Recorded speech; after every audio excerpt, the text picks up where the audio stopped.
Good evening. Good evening. This is the August 1st meeting of the Murphysboro Planning Commission. I would like to call this meeting to order, please. Please. Thank you. Yeah, Thank you. With 5 members present, we do have a quorum. Both our chair and vice chair are unable to attend tonight's meeting. Therefore, we will need to elect a chairperson for the meeting. Let's open the floor for nominations. Make a motion, we nominate Kathy Jones. I'll second. Are there any other nominations? Commissioner Jones, are you willing to serve if elected? Yes, sir. Thank you. All in favor, please say aye. Aye. Any opposed? The floor is yours. Shall I stay here or shall I move down? Move. Move down. Okay. Gavel and all. He's back there. Thanks.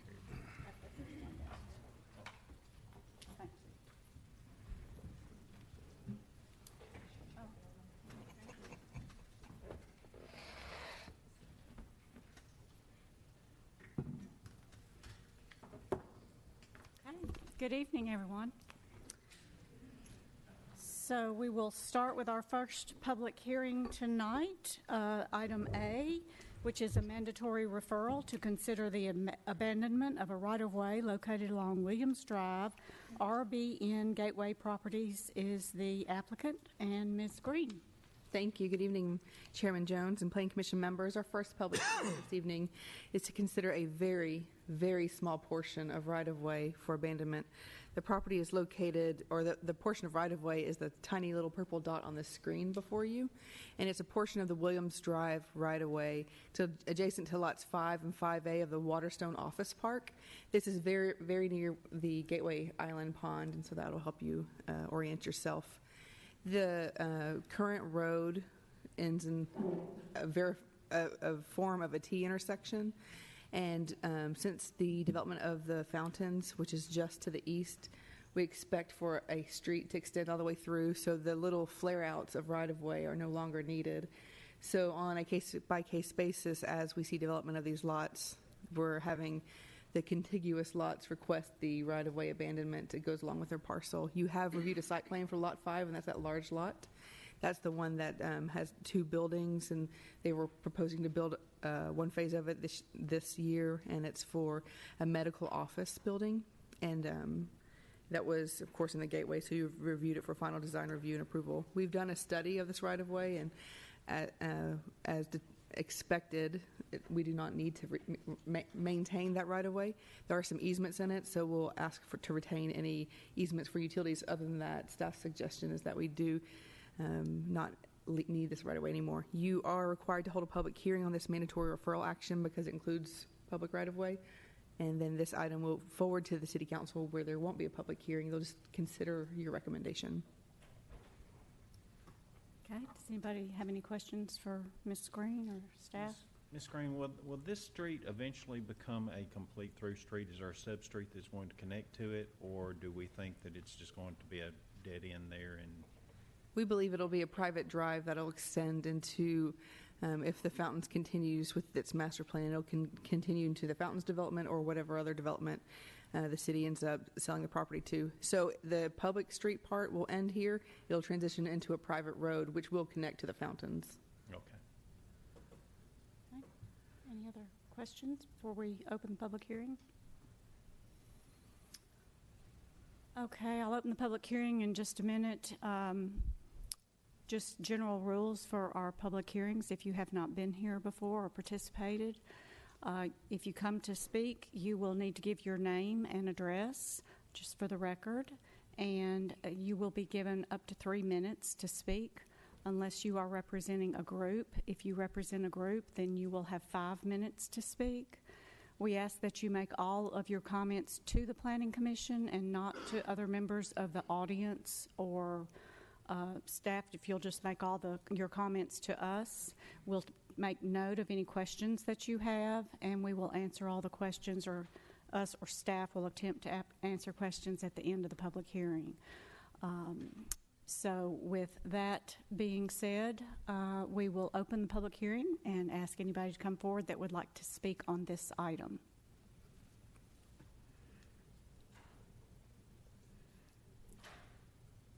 didn't think we'd have a big crowd for this one. So we will close the public hearing and keep moving along because we have a lot of people here to speak tonight. So any further questions, or are we ready for a motion? Hearing none, we'll move for approval. Second. All in favor? Aye. Any opposed? Motion passes. Item B is a zoning application for approximately 4.9 acres located along Old Las Casas Road and Greenland Drive from RS-15 and RM-16 to PUD, Planned Unit Development, College Point Center, Reyes Agarwal applicant. And again, Ms. Green. Thank you. This next item is for you to consider a zoning application made by Mr. Rajesh Agarwal for property located along Old Las Casas Road and north of Greenland Drive. The property is currently identified on a map that you have in two colors. The area shaded orange is the area currently zoned RM-16, and that's multifamily residential district. And the area shaded blue is the area currently zoned RS-10, and that's single-family residential district. Mr. Agarwal owns all 5 of these parcels, and his request is to change the zone from RM-16 and RS-10 to PUD, Planned Unit District. As such, he submitted a program book, which has been laid out on tables before you, and you've got a copy that looks like this. It's called College Point Center, and excerpts of this have been included in your program book as well. The properties along Greenland Drive, I mentioned, are zoned for residential purposes, and the proposed PUD is for a mixed-use development. The corner of Greenland Drive and Old Las Casas Road is proposed to be a commercial development, and the remainder of the property going north along Old Las Casas Road is proposed to be multifamily residential district. You may remember just across the street, Old Las Casas of Old Las Casas Road, you recently rezoned the property to PCD, Planned Commercial District, to facilitate the demolition of a very outdated gas station.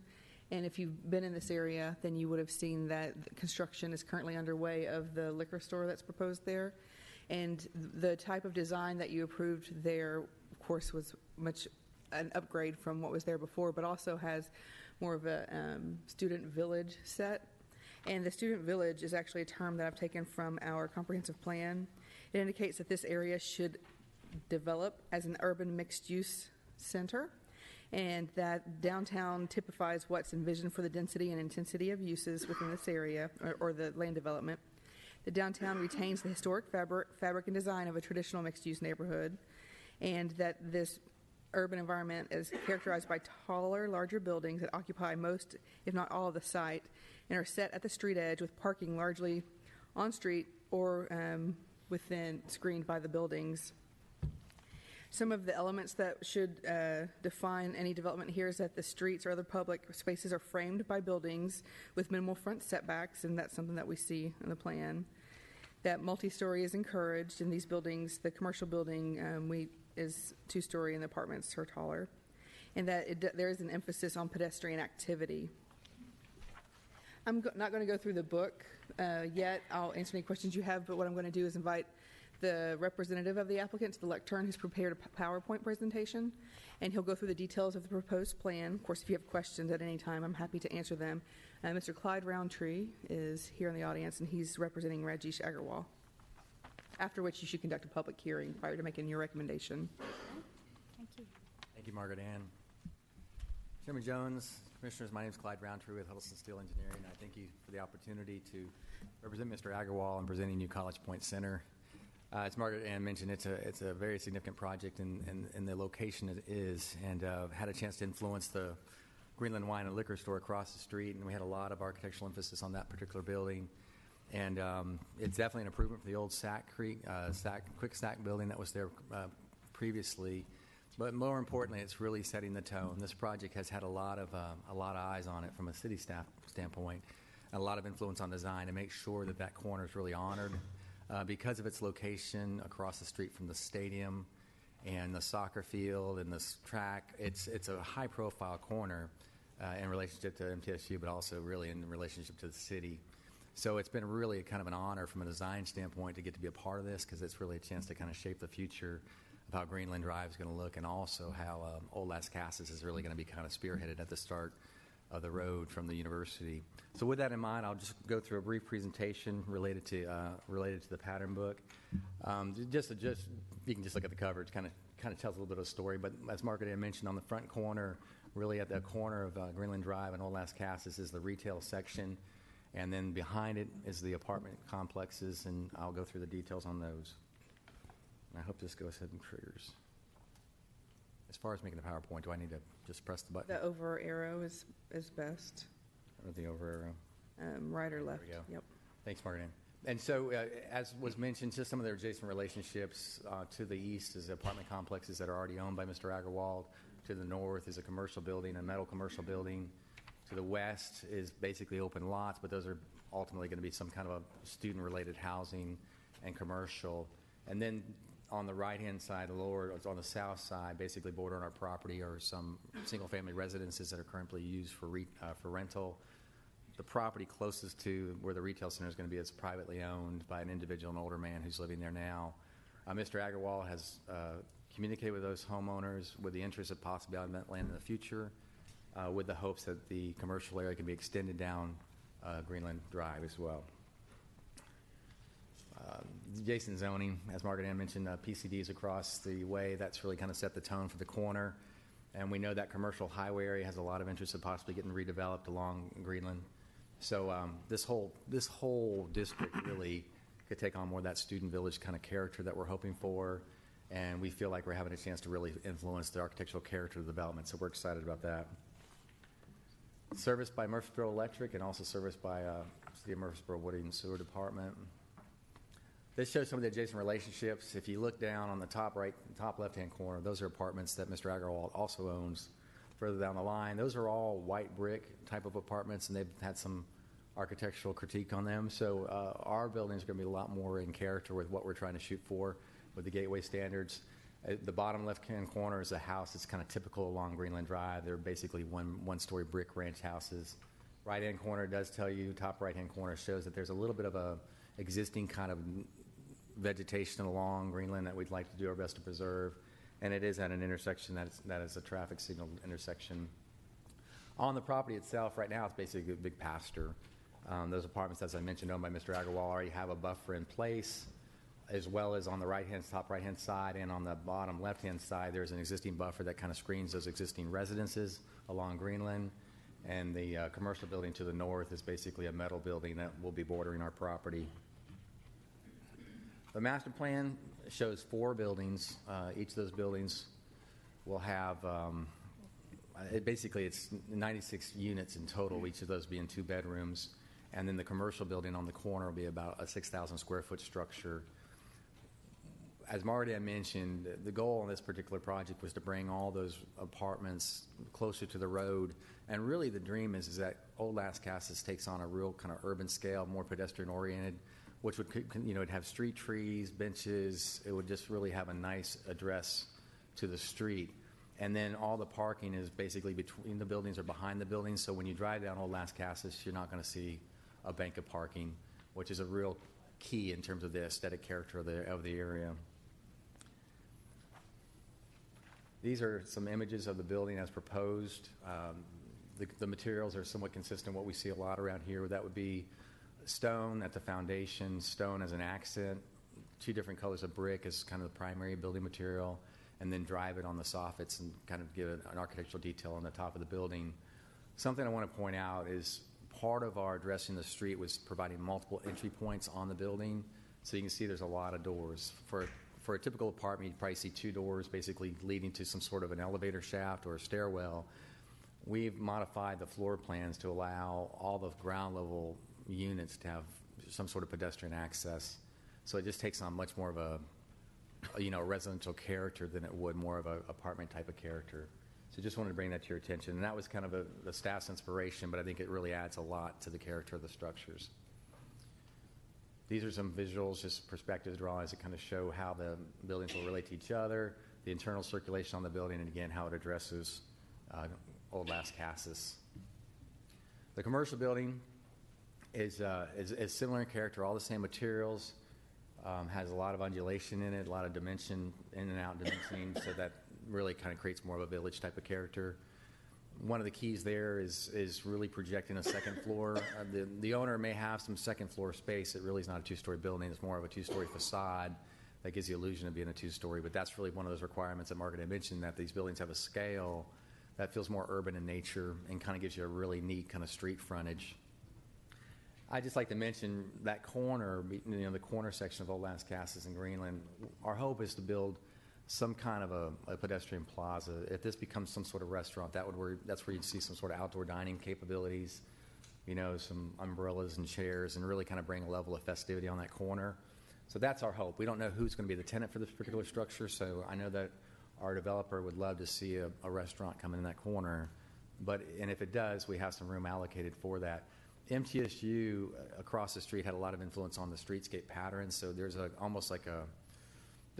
design standard that the university's put forward, so that plaza will have that same design standard that will be across the street. So it's going to have a really nice kind of hardscape element to it, some real pretty patterning. As far as buffers are concerned, really the primary buffer concern is to shelter those residences on the south. But as you can notice along Old Lascassas, there's going to be street trees along the way, so it'll really kind of create more of that streetscape type of appeal. Basic amenities, would more than likely be some sort of a pavilion that we're committing to, and also some green space for a slap ball court or one of those types of elements. This is really oriented towards college students, and Mr. Agarwal is pretty convinced that the majority of the students will be college students, and the tenants will be college students, and he believes that a lot of them will probably only have one car. A lot of them will buy because it's probably one of the closer units to the university. We provide parking as required, but he really believes it's going to be a very much of a walkable community versus a driving community going in relation to the university. And then I said the dining plaza, that's really just to give you an image of what could possibly be on that corner if it is a restaurant vendor that occupies the space. As far as the phasing is concerned, just want to bring to your attention that Mr. Agarwal's intention is to go ahead and start with the apartments first. And that's really to kind of get the ball rolling with that component. I'm not sure if it's going to be a two-phase project. He just wanted to make sure we defined it as two phases just in case that the retail lags behind, because he is looking for a tenant potentially to occupy that building. So that's one of the caveats. But just phase one will be the apartment buildings. And with that in mind, I'm available for any questions you may have. I wanted to keep it brief, but I wanted to give you an overview of College Point Center. I think it'll be a great addition to the city of Murphysboro. Thank you, Mr. Roundtree. Does anybody have any questions for Mr. Roundtree? Clyde, your last comment is that this may be done in phases. Yes, sir. And so depending on whether or not he has a tenant for phase two. Mm-hmm. So what is that lot going to look like if that building is not built over a period of time? What is that going to look like? Is it just going to be a blank green lot? You follow me? I do. I think that based on the circulation of the site, there's going to be some. If it's just the apartments in phase one, the primary interest of the apartments is a little down Old Lascassas, so more than likely to be more of a green park-like kind of looking space until he builds the structure. I do, like I said, I think he has every intention of building it all together. He just wanted to make sure he had clearance to start on the apartments. That's the most urgent, pressing need that he sees to get that going. So he just wanted to make sure it was defined as two phases. I would just make the comment that I would like some assurance if the building's not going to be built, okay, what that lot's going to look like. Okay. I can have them write that in the book if that is your motion later. So we would define it as what would we maybe like a park-like setting or a turf area, or how do we want to? I think it would definitely need to be looking like a park-like setting. Yes. Okay, we can do that. And I just had a question about the commercial building, and I'm not sure if this is Mr. Roundtree or Ms. Green, but since they don't know the tenants yet, is the parking determined, like, for example, is the restaurant parking, whether it's a 5,000 square foot restaurant versus a 3,000 square foot restaurant, does that change the parking requirements? It does change the parking requirements. If they want an exception to meeting our minimum standards as regards parking, it has to be written in the program book. There's nothing written in the exception section asking for an exception to the parking standards with this PUD, so the parking would have to meet whatever our standards are. And is the parking for the commercial building just the section that's in Phase 1, or do they get to count any of the other spaces over on the apartments? They're counting some of the apartment spaces. I think Phase 1 has 10, 20, 30, 40, like 41 spaces in it. Right. And then I think there's the row of parking behind the existing single family that they're looking at using as well. That's right. To serve the commercial. Ms. Jones, more than likely the restaurant would have to be limited to 5,000 square feet, which fits a lot of specifications for a lot of restaurants, but there won't be any more parking. There's no way you can build a whole building as a restaurant just based on the parking available. So that's been kind of calculated that he's going to market towards, restaurants that cater towards that size of structure. If the restaurant space takes up more, then the rest of the space won't be leasable. It'll just be space that can't be leased because they would have allocated all the parking spaces they have to the restaurant. Otherwise, if they were able to acquire additional parcels and amend the plan, then there may be some options in the future. But with this plan, that's how it will work. But with this plan, it's a maximum 5,000 square foot restaurant. If they had a 3,000 square foot restaurant, they still could lease the rest of the space. That's right. And some of those uses that they've listed, I think, page 15, most of the time we just ask people to, not 15, to list, it's page 14, the allowable uses, but we wanted them to specifically list prohibited uses as well. There's some things that we're concerned with, and most particularly, pawn shops, tattoo parlors, taverns. Tavern serves only alcohol. It's not a restaurant that also serves alcohol. And there are several uses on the prohibited use list, and they've added those, of course, for your review. But so if it were 3,000 restaurant, it could maybe be, the rest could be some kind of retail use, and that's 1 to 300 as opposed to 1 to 100. Okay. Thank you. Sure. Any other questions? Okay, thank you, Mr. Roundtree. We'll open the public hearing for this item and ask anybody to come forward that would like to speak. Madam Chairman, members of the Planning Commission, my name is Bill Patterson, 1215 Raleigh Court in Scotland Acres. About 6 years ago, this issue came up of rezoning this to commercial use for a gas station. And the concern of the neighborhood at Scotland Acres and also in other areas was that once this was rezoned to commercial, the rest of the street would become commercial. And then now they're just houses, they're rented out, but what would happen to that? We don't know. With this new plan, say he wants a 5,000 square foot restaurant and 1,000 feet for another business. Now, if the restaurant didn't work out, it would come down to maybe 1,000 square foot. I don't know what would happen. So my issue here is if this area, this specific area, is granted commercial use, then it opens up a wide area for where we don't know where that will go. And I think that it would be best if you left the commercial zoning out of this particular section until something concrete comes about, because it would be, well, a pig in a poke. We don't know what would happen if it was zoned commercial. So I would appreciate it if you all would consider that aspect when you look at this whole rezoning thing, because making this section commercial means the rest of the street would become commercial, and what would happen, we don't know. Thank you. Thank you, Mr. Patterson. Anybody else?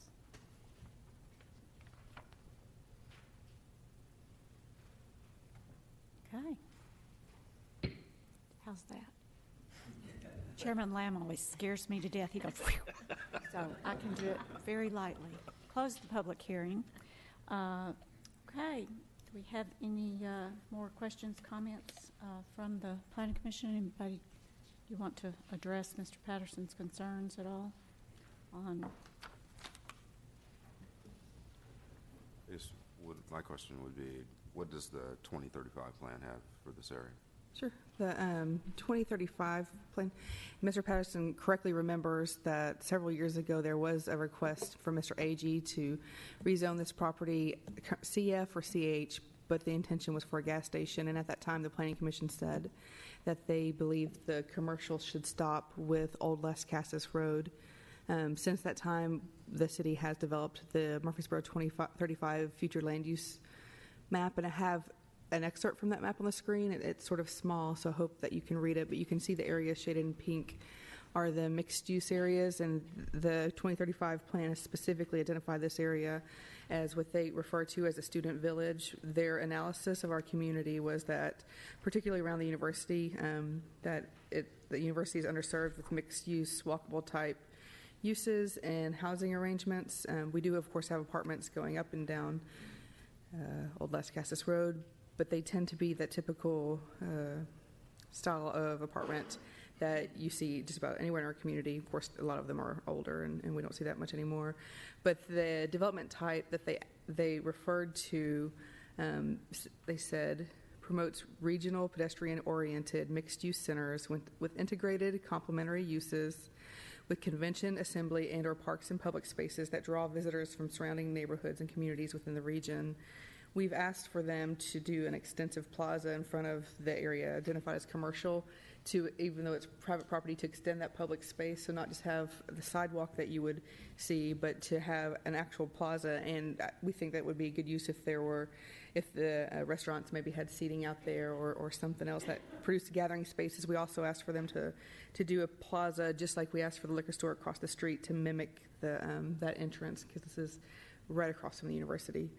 So since that time, the 2035 plan's come and has identified this as an area that should develop as mixed use, and it's more of an urban type design.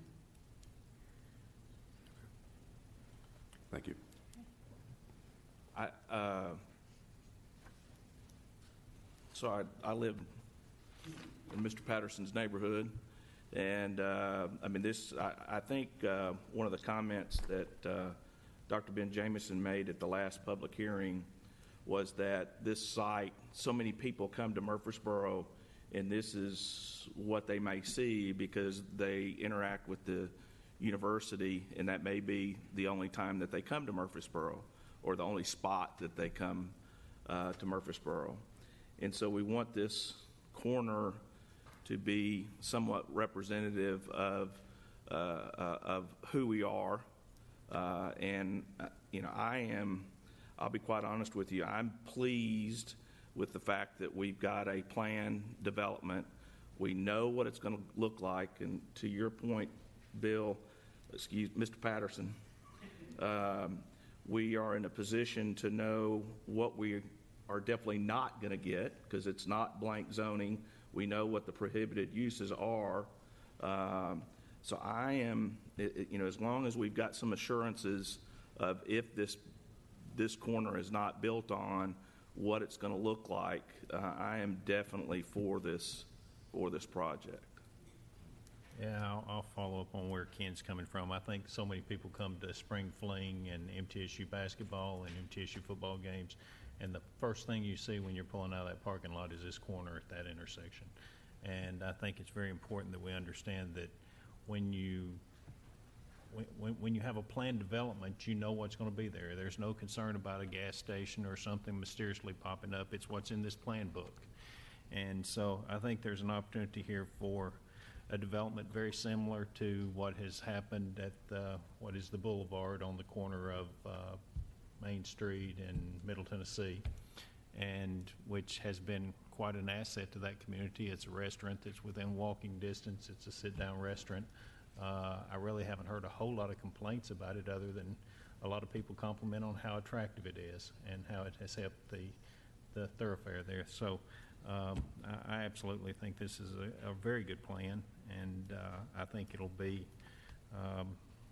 setting a precedent that will be hopefully something that is followed down Greenland as far as the attractiveness of it, and the fact that it's being built close to the street there. I think the intention of that is, when you push the buildings generally close to the street, the traffic slows down, and if we can slow the traffic down, that will just be another plus there. So, and just as a follow-up comment, I just want to say that we'll pay close attention to what happens down Greenland Drive, because that's going to be a representation of this town as we go towards Reeves Rogers.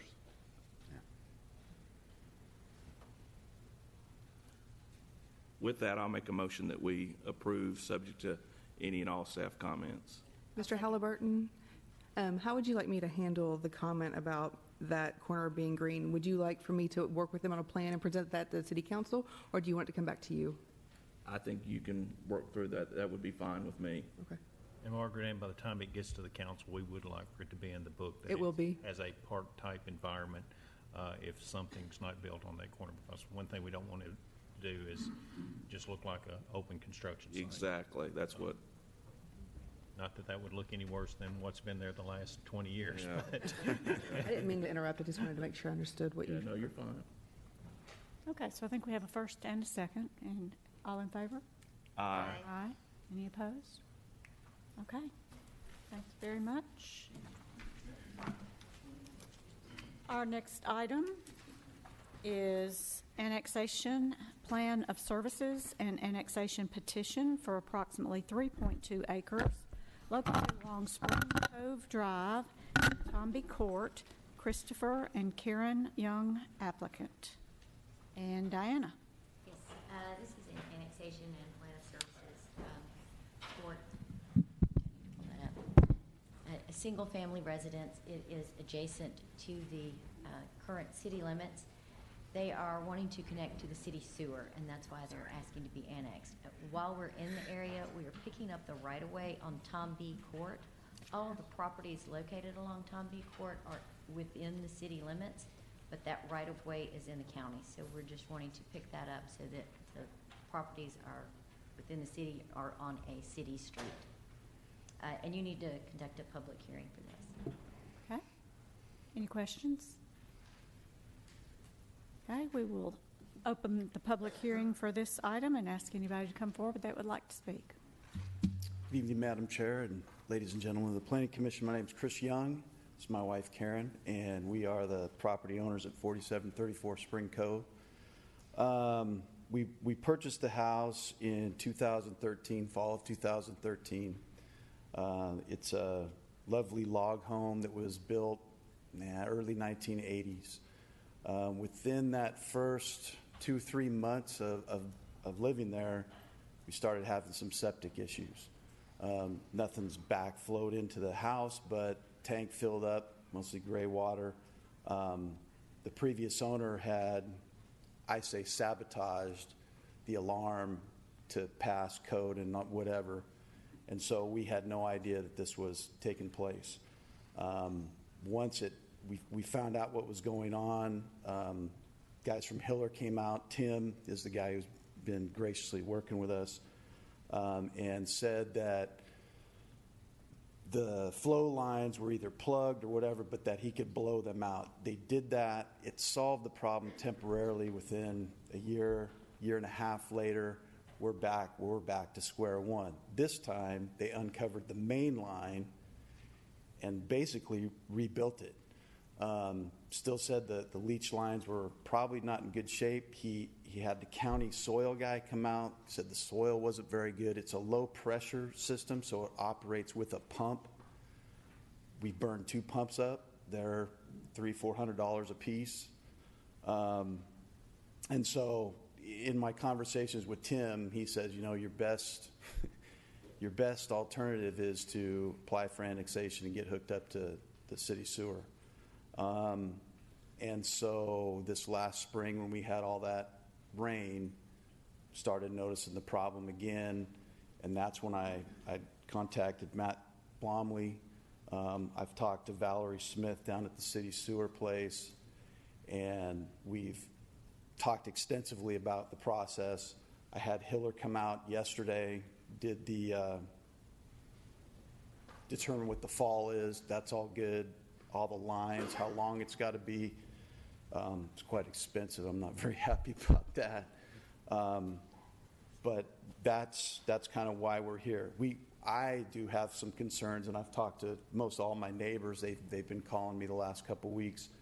There is no sidewalk, and it's a very rural country type of setting out there, and I'm concerned. I do want to be annexed in the city for the sewer. I don't want to look out my nice country log home on the patio and see sidewalk. So that's a concern that I have. I don't know if you guys can answer any of that, but that's kind of where we are. If you have any questions? Okay.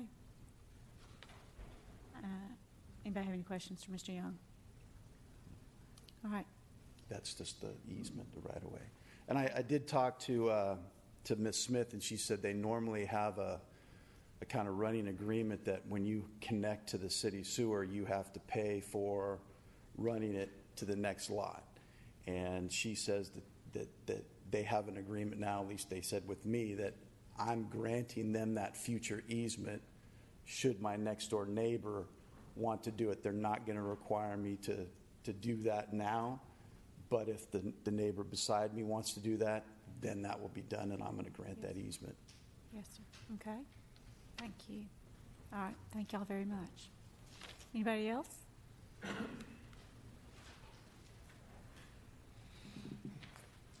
My name is Brian McQuistion. I live at 4520 Tomby Court, and we have discussed this on the telephone, the impact on us. We have a wooded lot, and it's extensively landscaped, a lot of trees all the way up to the road. So my main concern is, again, would that have to be torn up because by annexation, would I be required to have sidewalks placed there? We are connected to city sewer on our property, so the sewer issue does not extend all the way to us. We're almost to the corner of Rambush, so that isn't a problem. I am only concerned about the sidewalk issue. Okay. Thank you, sir. Anybody else?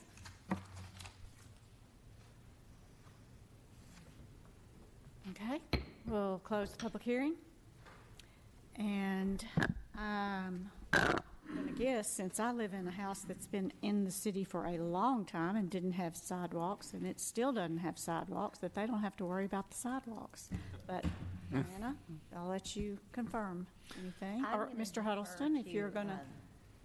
Mr. Huddleston, he's going to jump in on that. Good evening, Chairman Pro Tem Jones. Thank you. Our city standard street section does include sidewalks today. And so were we to rebuild or add to Spring Cove Drive, be my expectation that sidewalk would be mandatory on that. Sidewalk would be built within the existing public rights-of-way. And so it would not go onto private property. Our research would suggest that there's adequate public right-of-way out there for a city street section and the standard 4-foot sidewalk we would build. So that's our standard approach, standard answer to rebuilding existing county roads. What I would say is we do not have any immediate plans to improve the roadways or add sidewalks because of annexation. But our city street standard would include sidewalks if it's ever reconstructed. Be glad to answer any other questions you may have. Thank you, Mr. Huddleston.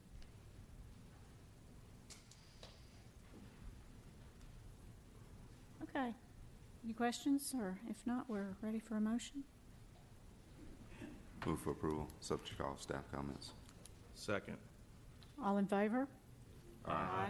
Any opposed? Okay, passes.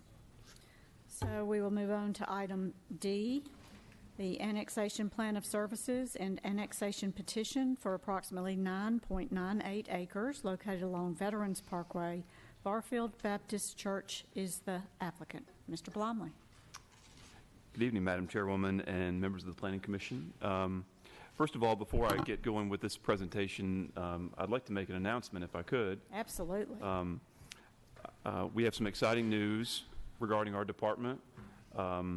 After 3.5 years with Mr. Whitaker at the helm of our department, and as we had mentioned at a previous meeting, Mr. Whitaker got a well-deserved promotion to Assistant City Manager, and Mr. Sam Huddleston is now our Executive Director of the New Development Services Division, in which the city is trying to streamline our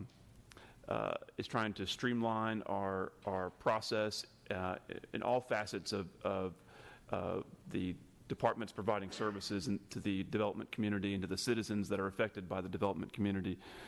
And so after Mr. Whitaker's promotion, left big shoes to fill at the planning director's position. And so we are excited to announce that Mr. Donald Anthony, who has been with our department since 2015, has received a promotion to planning director. And so he is ably filling Mr. Whitaker's seat tonight. And we're very excited to have Mr. Anthony. And just a few words about Mr. Anthony. He's a graduate of the University of Memphis Planning School with a master's degree in planning.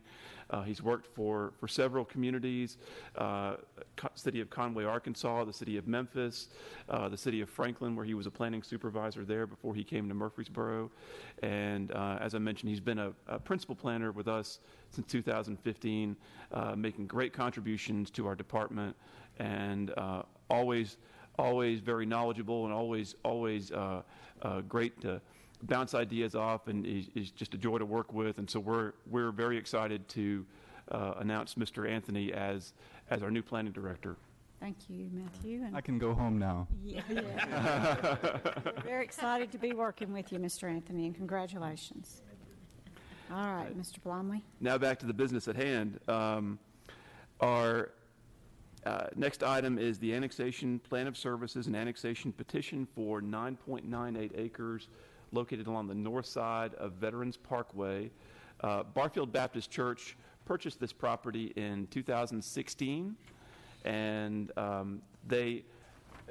many of you who may have been through the Barfield community knows that their existing church at the corner of Barfield Church Road and Barfield Road, which was kind of in the Barfield hamlet where things were kind of rerouted back when Veterans Parkway was constructed.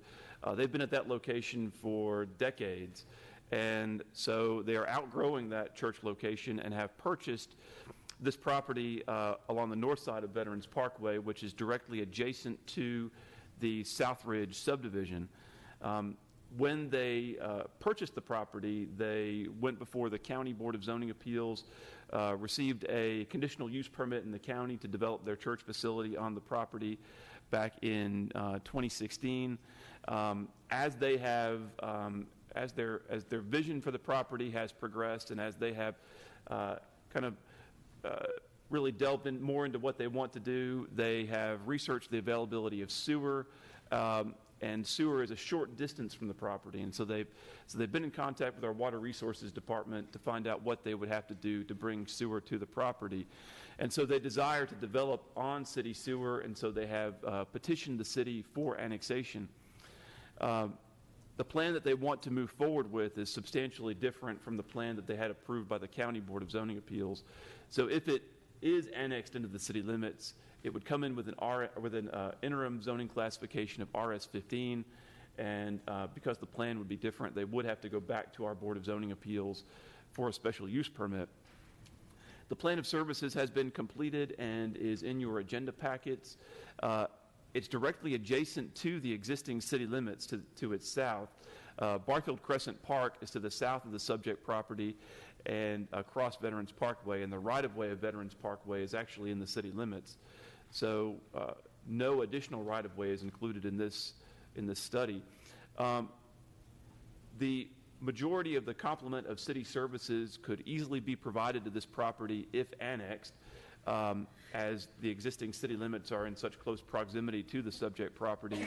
And as I mentioned, the park is directly across the street. However, as we have kind of analyzed the plan of services and been in contact with the Water Resources Department, we're trying to think more globally about how we can provide sewer to other properties in the area if this is annexed.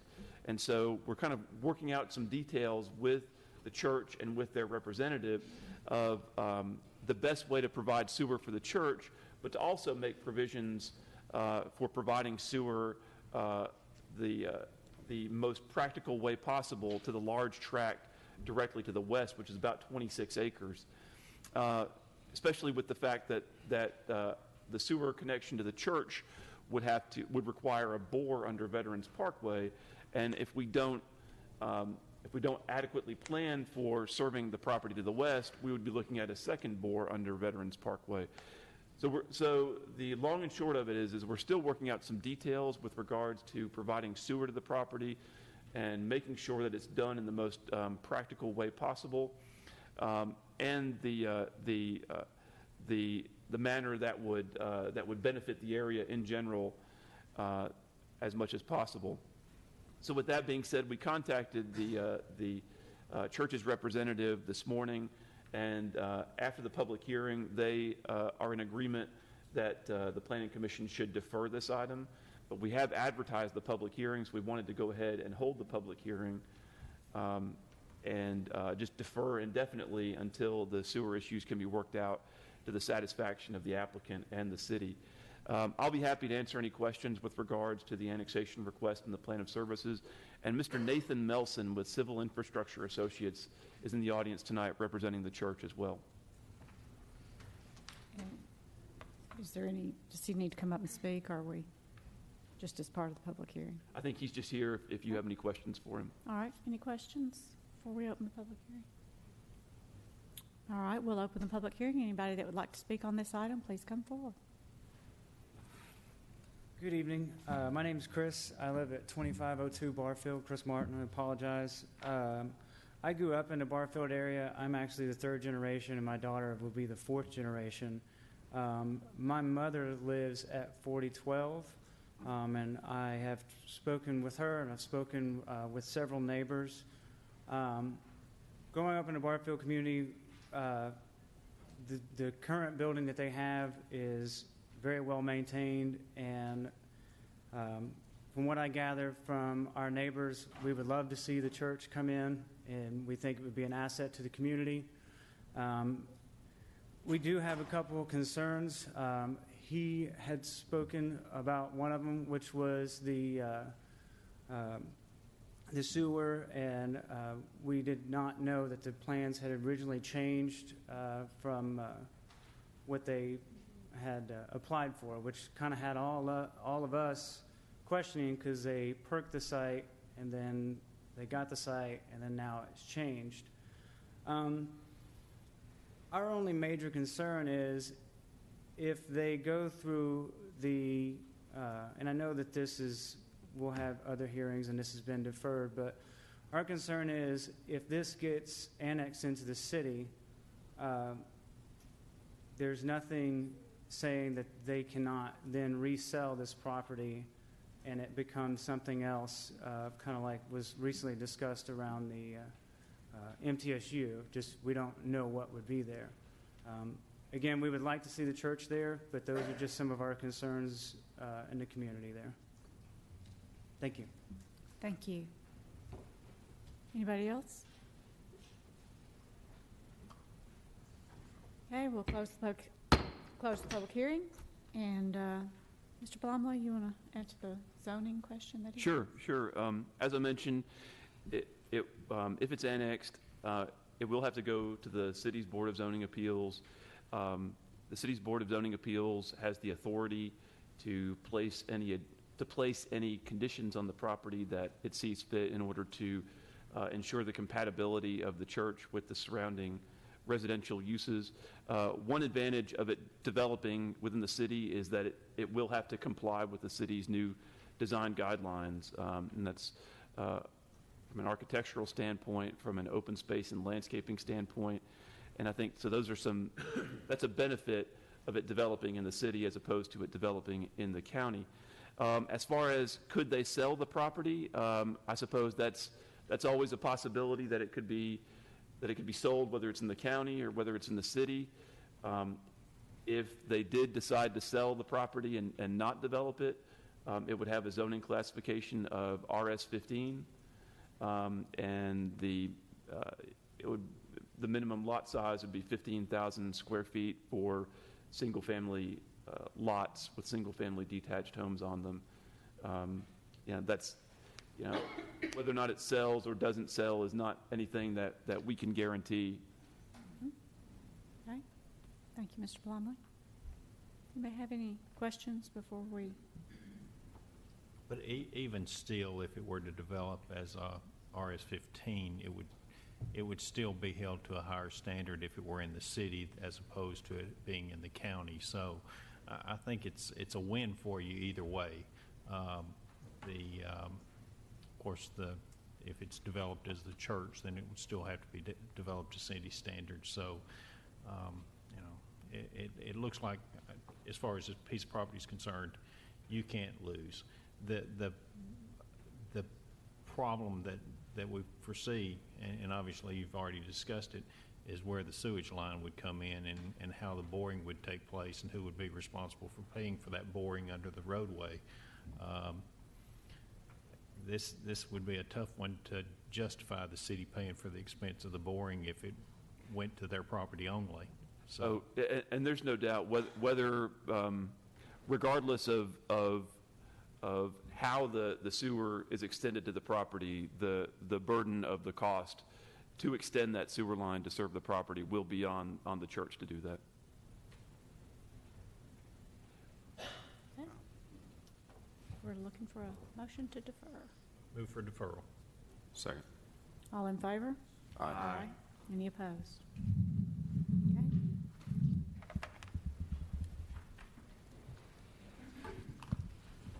Next item, item E, is the zoning application for approximately 4.5 total acres to be rezoned from RSA Type 1 to P Park, and approximately 13 acres to be rezoned from RS15 to P, located along New Salem Highway and Warrior Drive.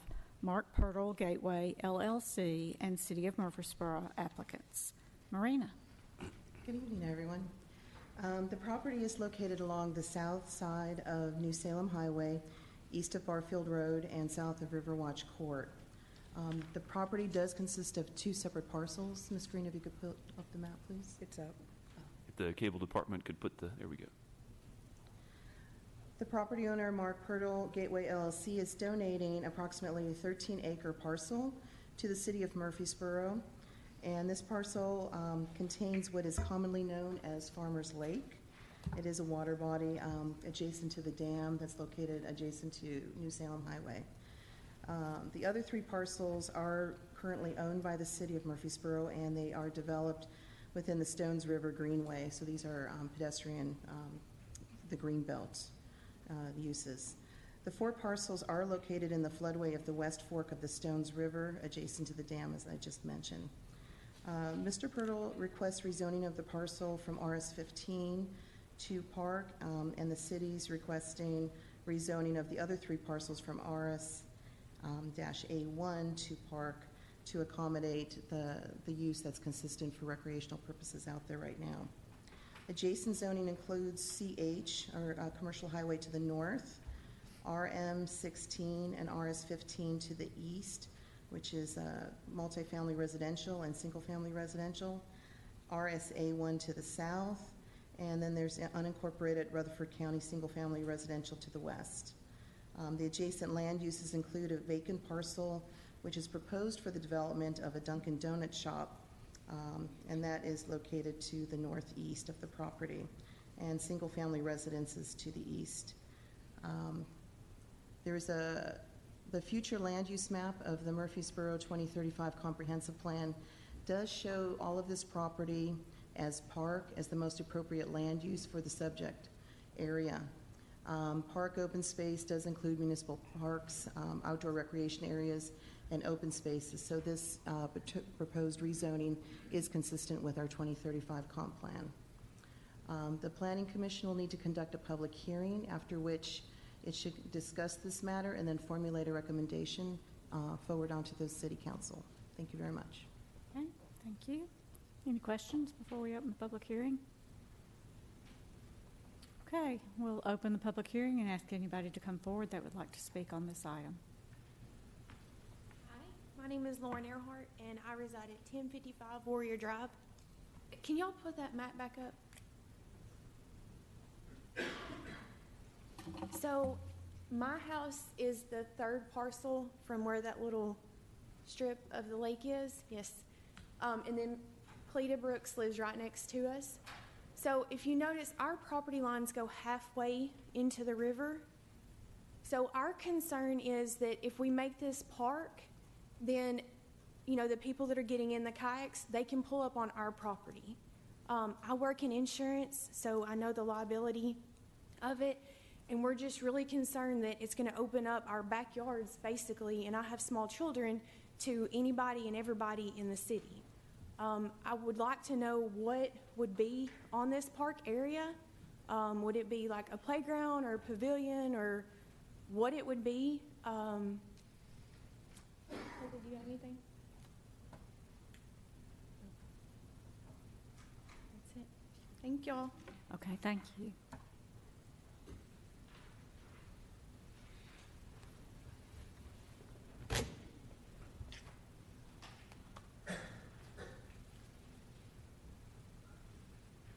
My name is Cleta Brooks, and I have many of the same, I live at 1045, the same concerns that Lauren does. If we come to the middle of the lake, as you can see, our property does, that's what our deed calls for. Middle of the river, actually, is what it says. And we already have a lot of people coming down on our side of the river, which they want to fish and they want to walk along there. It looks perfectly like they could. She recently had a man coming down there from the apartments that are being built, sitting down there on their property, having his lunch every day. You know, he couldn't see that it hurt anything, and it really didn't. But we recently had, well, this has been a year or two ago, a nude man sitting on the park bench for the bench for 1065, and at that time the police came, and the policeman told us to put up no trespassing signs down there. Our property is kind of different. It doesn't just go flat to the river. There used to be an easement there for moving cattle along the river. So that expired in 2006, that easement did. So we're still not sure how we would keep people from being on our property, the liability of it. Because you can't build a fence down the middle of the river, or the river middle of the lake. So I'm not sure how that's going to work. And like Lauren, I'm very concerned about what's going to actually be there. And now I hear you say that there's going to be a Dunkin' Donuts there. That's by Sonic, maybe? Question mark. Does anybody know? That is going to be by Sonic. So is this park? Will you put the map back up, please?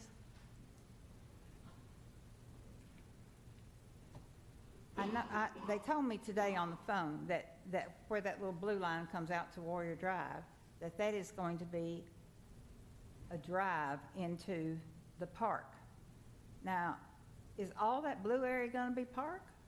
Or does that go all the way to 99? Well, I don't think we have enough information. We'll answer your questions at the end. What other questions? They also said that there would be a parking area there for a few cars when that little road came in there.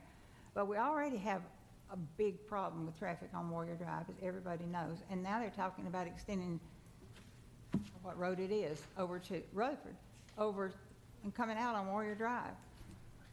328 apartments on that corner now. 328 units on that apartment, of that unit. I can't imagine adding more traffic. It's just impossible. If it's school night, or school morning, or afternoon, or a ball game, we can't get out of our driveway. I've decided I'm going to buy myself a stop sign and hold it out the car window. You know, we just can't, and I just can't imagine adding more congestion to our area. But anyway, that's our concern. And we do want to know exactly what the park's going to be and where, for sure, it's going to be. Okay. Thank you. Thank you, Ms. Brooks. Anybody else?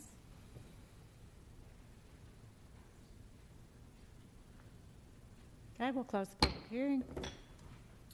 And so we do have a few questions there. Who wants to take those on?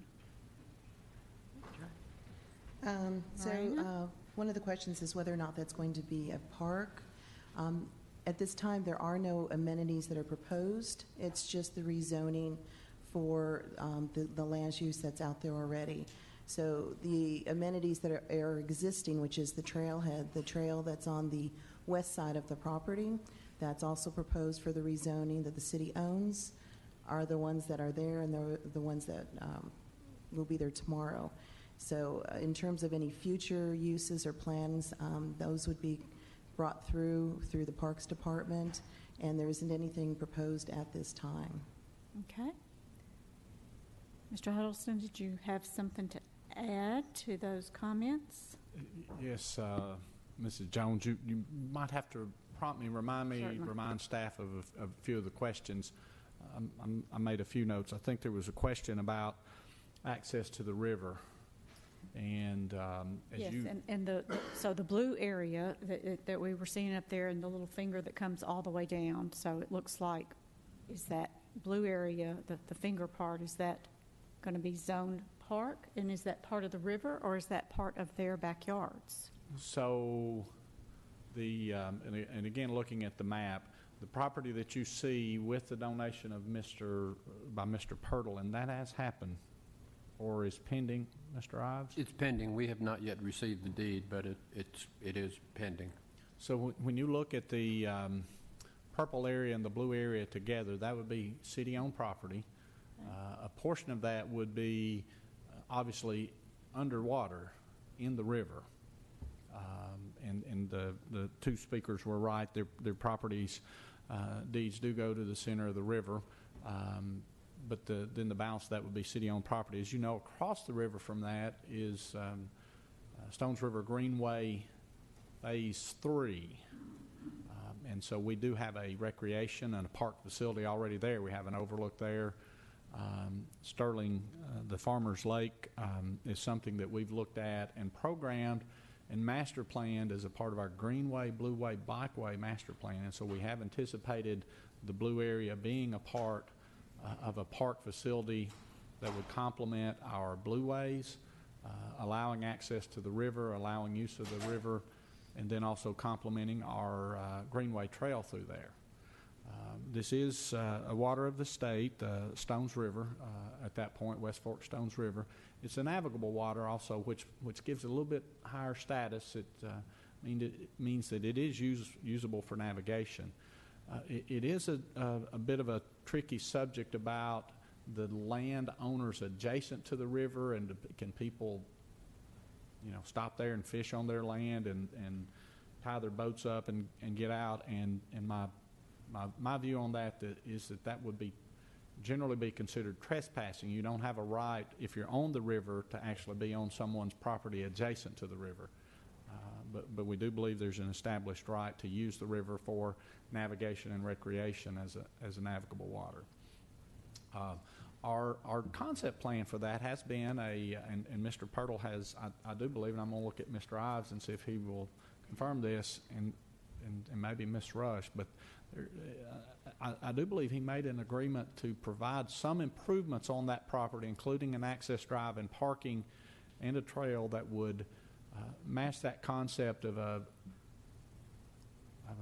blueway river access, turnaround, and parking area that would complement our long-term vision for that area.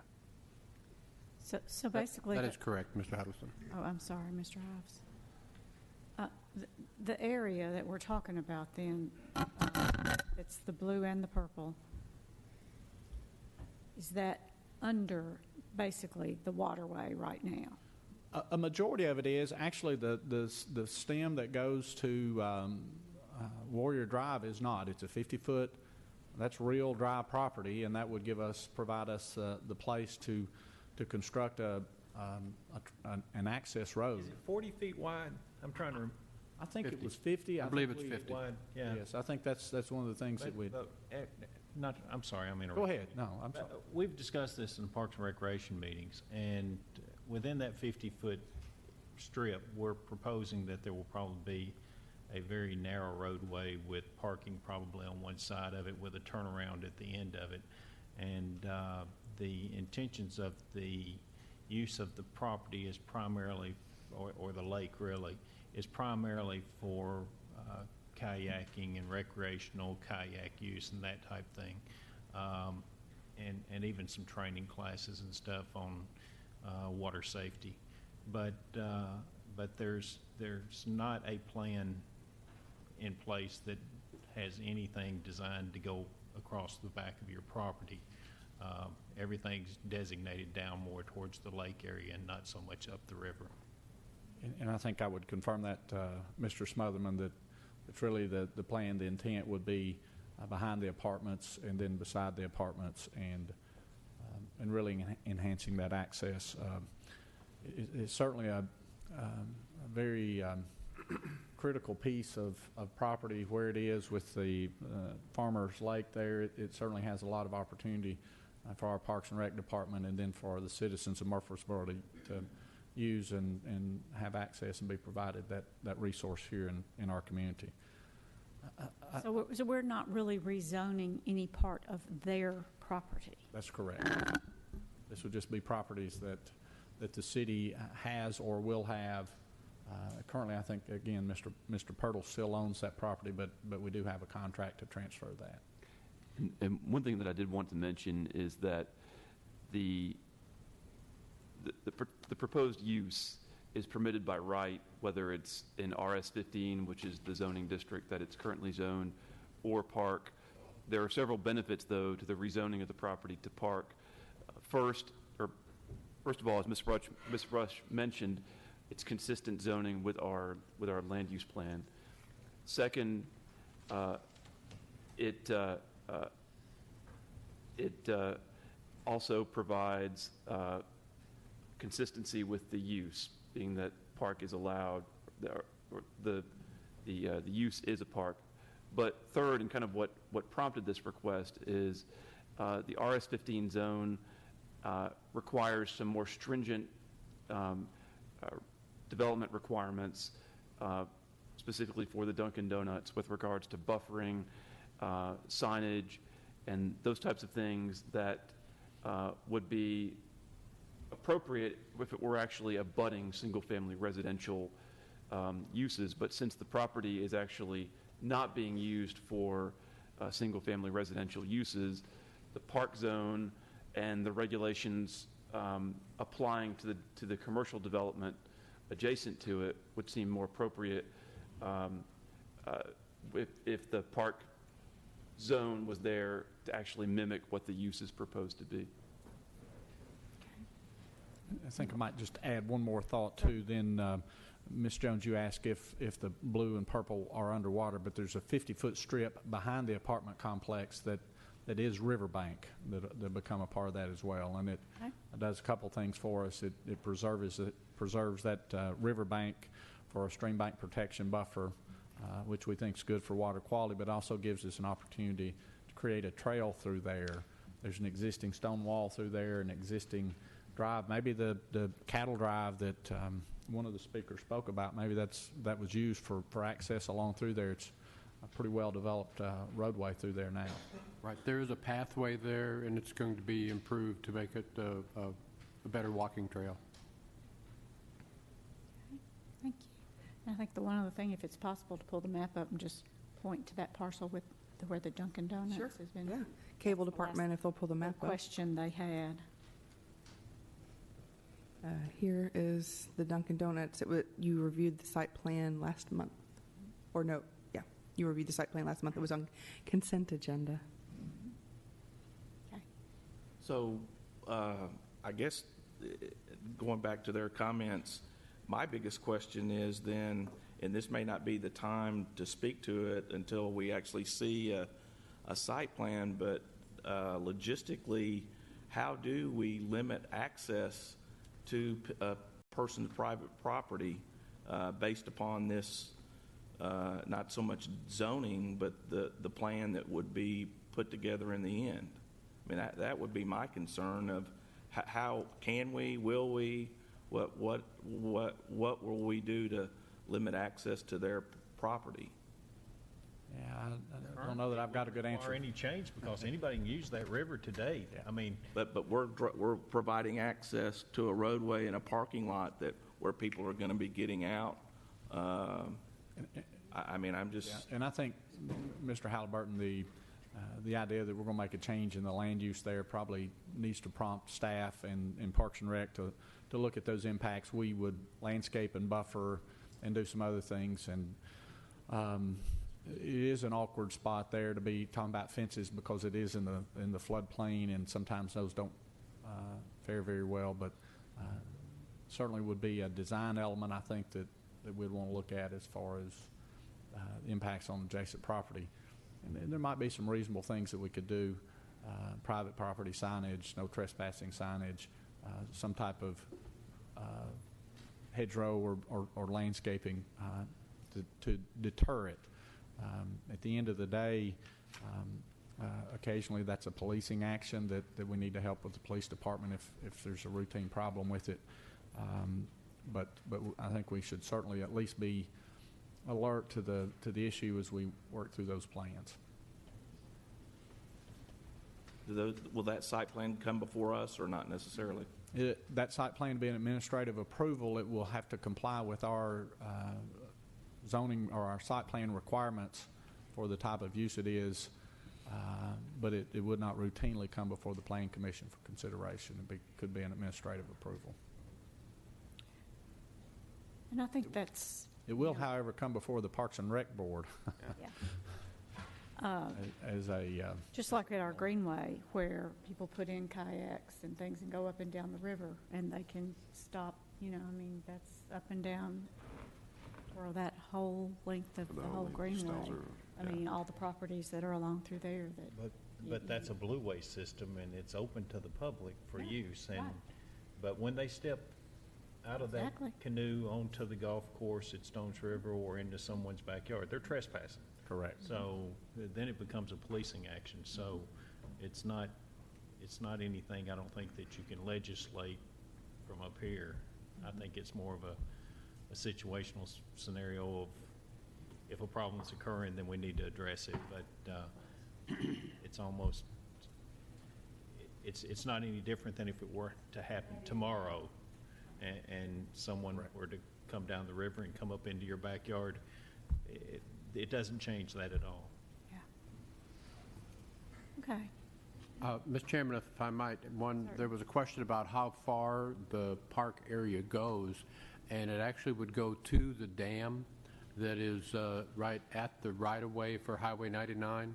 So at this point, the part that is being rezoned park would be the waterway, and then at where it says RM16 here, where the apartment site, there's about a 50-foot shoreline that is also part of that park, but it goes up to the dam. Now, Highway 99 is, supposed to be being rebuilt, and that bridge will be rebuilt here. I'm not exactly sure when.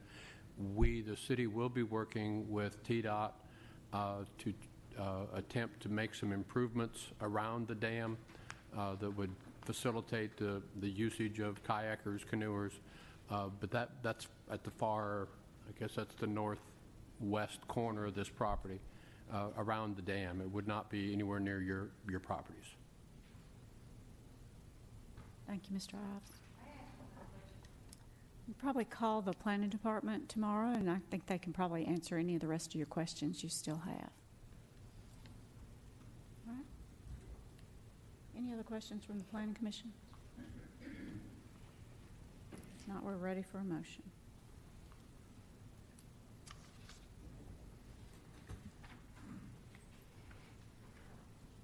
Move for approval, subject to all staff comments.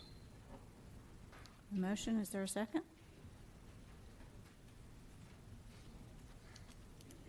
I'll second it. Sam, I just hope that we do all we can do from a site plan to deter someone to going onto someone's private property, because I can understand that from their perspective. So I'll second it. We have a motion and a second. All in favor? Aye. Any opposed? Okay. All right, our next item is item F. It is a zoning application for approximately 2 acres located along East Northfield Boulevard to be rezoned from RS-15 to RSA Type 2. Four Corners of Tennessee LLC is the applicant. And before I move forward with this, I want to announce that I will be abstaining from any comments and the vote on this item as I work with one of the applicants on this particular application. I will conduct the meeting and carry on like that, but I will abstain from comments and the vote. And so we will turn this over to Mr. Anthony. Thank you very much. The applicant, Four Corners of Tennessee, has requested rezoning for a 2-acre property located along the north side of East Northfield Boulevard from RS-15 to RSA Type 2. RSA Type 2 is a zoning district that would allow townhouses with a maximum density of 12 units per acre. Adjacent zoning includes RM-16 on the south and RS-15 on the northwest, east, and southeast. Adjacent land uses include single-family residential on the north and west, multifamily residential on the south, and religious institutions on the east and southeast. The land use plan shows this property as appropriate for public and institutional uses. I think that designation ended up on that property because that property was owned by a religious institution at the time that the land use plan was formulated. We're not aware of any potential public or institutional users for this property at this time. Rob Molchan with SEC may wish to speak more about the intended product on this site. I think he's passed out some handouts. I would just remind you that because this is a bulk zoning as opposed to planned development, that you're not necessarily approving that development. That development would have to come back through a site plan, so this is just the zoning at this time. I also want to point out that a neighborhood meeting was held for this project a few weeks ago, and Mr. Molchan can talk more about anything that came from that meeting as well. The Planning Commission should conduct a public hearing and make a recommendation to the City Council. Thank you. Okay. And it looks like Matt Taylor Mr. instead Taylor. of Mr. Molchan. All right. Welcome. You get the B team tonight. So. I am Matt Taylor of SEC. Mr. Molchan is with me tonight, as well as Mr. P.J. McEllier and Mr. Josh Lyons, both Four Corners of Tennessee, which will be the builder as well as the developer on the project. We are here tonight, as Mr. Anthony said, to propose a rezoning of just under 2 acres from its current zoning to an RSA. The property is located on the north side of Northfield Boulevard between Pitts Lane and Deerwood Avenue. We have included a concept plan in our rezoning request to give you an idea of how the property can develop. This is how we intend to develop it. I do have that up on the screen if the, thank you. So to walk you through a couple of items on the plan, we are proposing 21 townhomes, which is well within the allowed density of the RSA. We have tried to create some design concepts that we think are appealing, I think you will too, such as orienting the front of the units along Northfield toward Northfield Boulevard, so we create that streetscape. Those will be accompanied by landscaping, both in perimeter trees as well as foundation plantings. We've also planned for nice pedestrian linkages out to Northfield Boulevard along that stretch. Each unit will have a fenced-in patio on the rear. That'll be all the way around for all 21 units. It'll be kind of a nice little outdoor courtyard for each individual user there. We have planned for one access point on the Northfield Boulevard. It is on the western portion, which aligns with an existing median cut and lines up with the existing driveway entrance on the south side of Northfield Boulevard. In conjunction with that, we've already discussed with staff, their expectations are that we would be constructing a left turn lane into our site off Northfield Boulevard to be consistent with what is already planned toward the south side as well. We have planned for entry signage at that single entrance. That'll be flanked with landscaping at the base as well as internal to the site. Each of our units will be created and transferred to their owners through the Horizontal Property Regime Act. And so they will own the footprint itself, all external features such as parking, landscaping, and exterior of the units themselves will be maintained by the HOA. We feel like that we have created a very pedestrian-friendly development with those linkages back to Northfield. We'll be constructing sidewalk along Northfield Boulevard as part of our site plan as well. In addition, we have also will be required by ordinance to construct a Type D buffer along both our western and our northern boundaries where we abut the single-family detached. As Mr. Anthony said, we did hold a neighborhood meeting about 4 to 6 weeks ago before we made any submission to the city. We sent out about 60 letters, if I remember right. We had about 25 to 30 participants, so I thought it was very well attended for the number of letters that we sent out. And as a result of that, we made several changes to the plan that you see here. We had started out looking at a 3-story product. We cut that back to 2-story coming out of that meeting. We also increased and gave more definition to the landscape buffer on the back. And then we also pushed the buildings further away from the McKinley Place subdivision. And I think they slightly got further from the properties to the west. As Mr. Anthony said, this is bulk zoning, but with that RSA, you've built certain requirements into that, such as almost the entire building has to be masonry, which is consistent with the building elevations that we provided to you. It's all brick, stone, and cement board. So that is inside the ordinance. We can't change that. The density is dictated by that bulk zoning. These landscape buffers are dictated by that bulk zoning. The parking is dictated by the bulk zoning. And really the property itself dictates about what we can do. I don't see that we could do much else on the property besides what we have done today. You know, maybe you can push or pull a foot or two here, but you can't do much more. All those setbacks, the front setback, we're at the setback.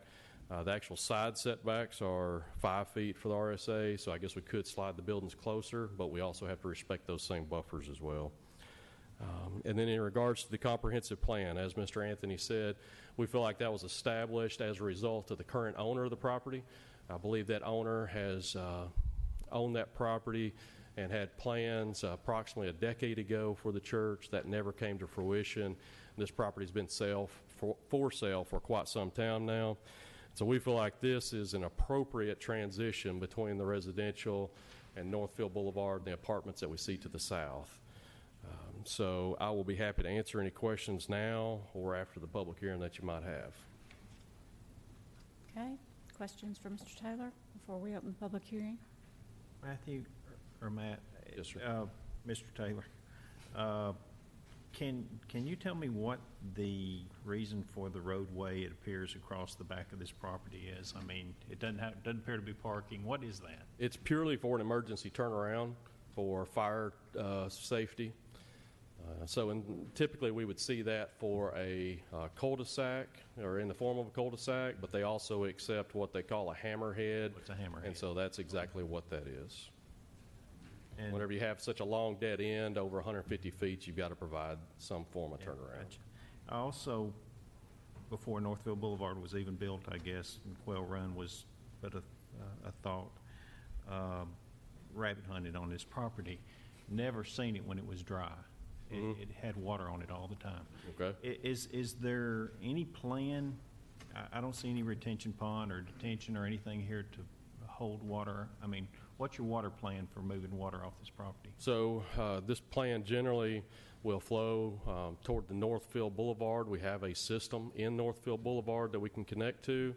And so we would anticipate using more of what we use on the smaller sites, which is more like bioretention or possibly some pavers in the parking lot.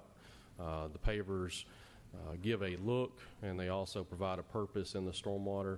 We've used those on a lot of our sites that are, I would say, generally less than 2 acres. We've even used them up to 5 or 10 acres, such as the Trust Point Hospital over on Thompson.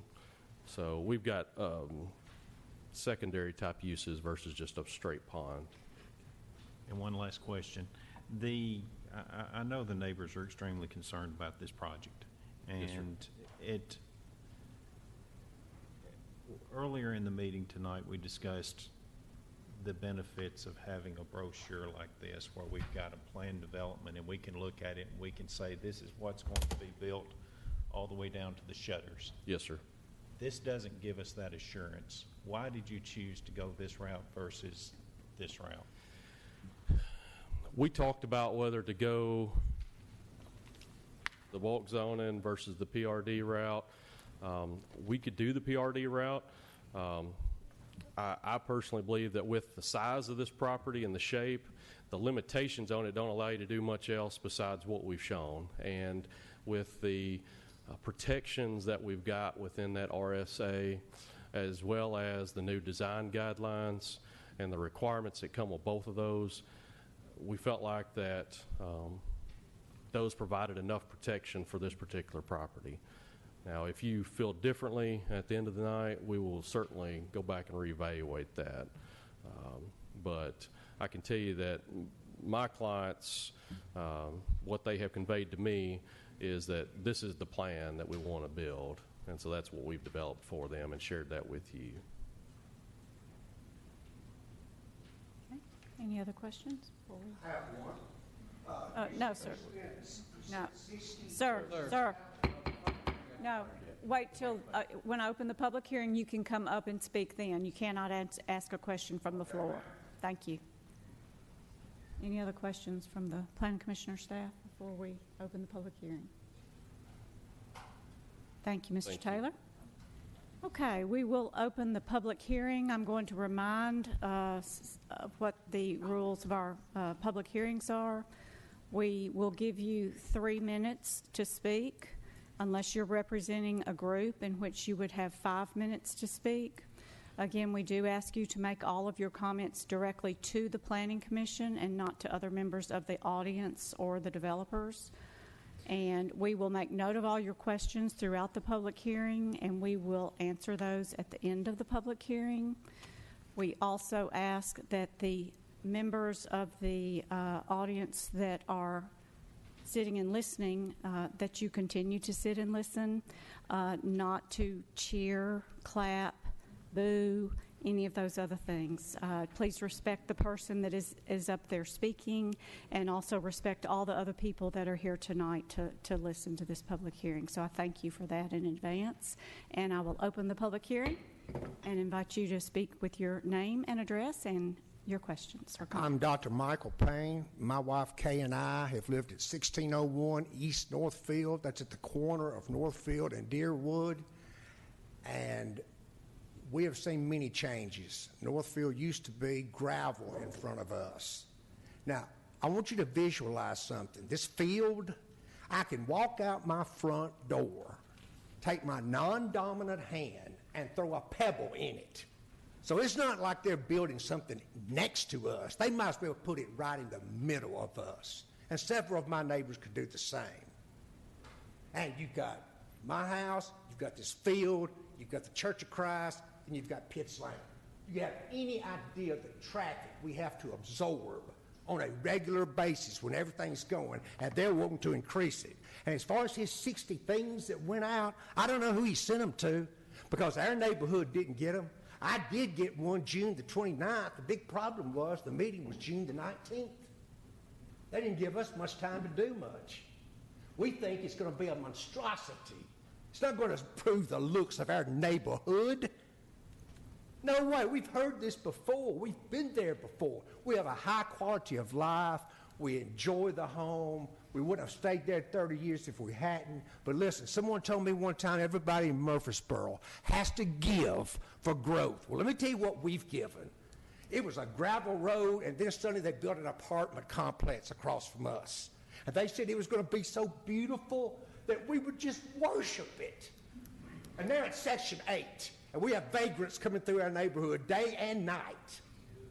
And then up the road further, westward, they built houses. We wanted to know, what kind of houses are you planning on building? Oh, just like you, I live in a middle-class neighborhood and proud of it. And if you drive through that very place now, you'll find 0 lot lines. So don't expect me to believe everything that we're told. I've been burned too many times. We don't want it, and you're going to hear a lot of other people other than me And I guess I'll get a little personal here. My backyard, my wife and I call it our little paradise of heaven. We've got a privacy fence, a swimming pool, a koi pond. My wife's a flower expert. She's made it beautiful. I grill out there. Now, am I going to have people standing over with binoculars looking at what we're doing? We're not doing anything illegal, but I don't want to be stared at in my own backyard. And I don't think we can absorb more people. I literally do not know how we can absorb more people. When Oakland's going and MTSU is going, we are just slammed with traffic. So I stand before you humbly, respectfully, but I need your help. I don't have anywhere else to go. They have built and built and built and built until it needs to stop. It needs to stay zoned like it is. The last guy that tried to do this, he wanted to build 4 office buildings, and I thought, well, nothing could be worse than that. Right now, I'd take the office buildings over multi-unit living people. We don't want them there. And they're not going to be beside our neighborhood. They're going to be literally in our neighborhood. And I don't have the kind of arm I used to have, and I told you, non-dominant arm, I can hit the field with feet to bear. So other people are going to be speaking. This is just, and I hope none of you hate Alabama football, or I would want a different red shirt. Please do not hold that against me. But it's just the first one I grabbed, and I'm sure my 3 minutes is up. Thank you, Dr. Payne. Appreciate it. Roll Tide. Roll Tide. Good evening. So Sarah Shirley, 1723 McKinley Place.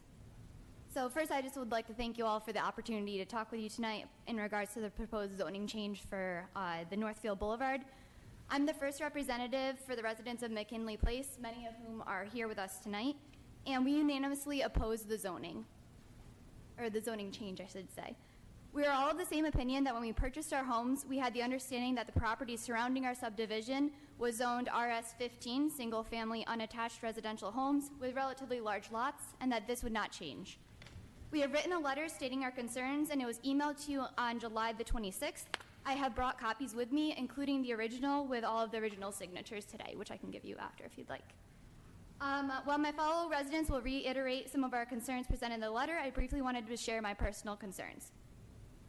My husband and I moved to Murphysboro from Rhode Island just over a year ago, and when we were searching for a home, we looked everywhere from Nashville to Brentwood, Franklin, and Murphysboro, and we eventually settled on McKinley Place, in part because of the character of the home, the street, and the surrounding neighborhood. We wanted a home with a small community and a safe environment where we could start a family.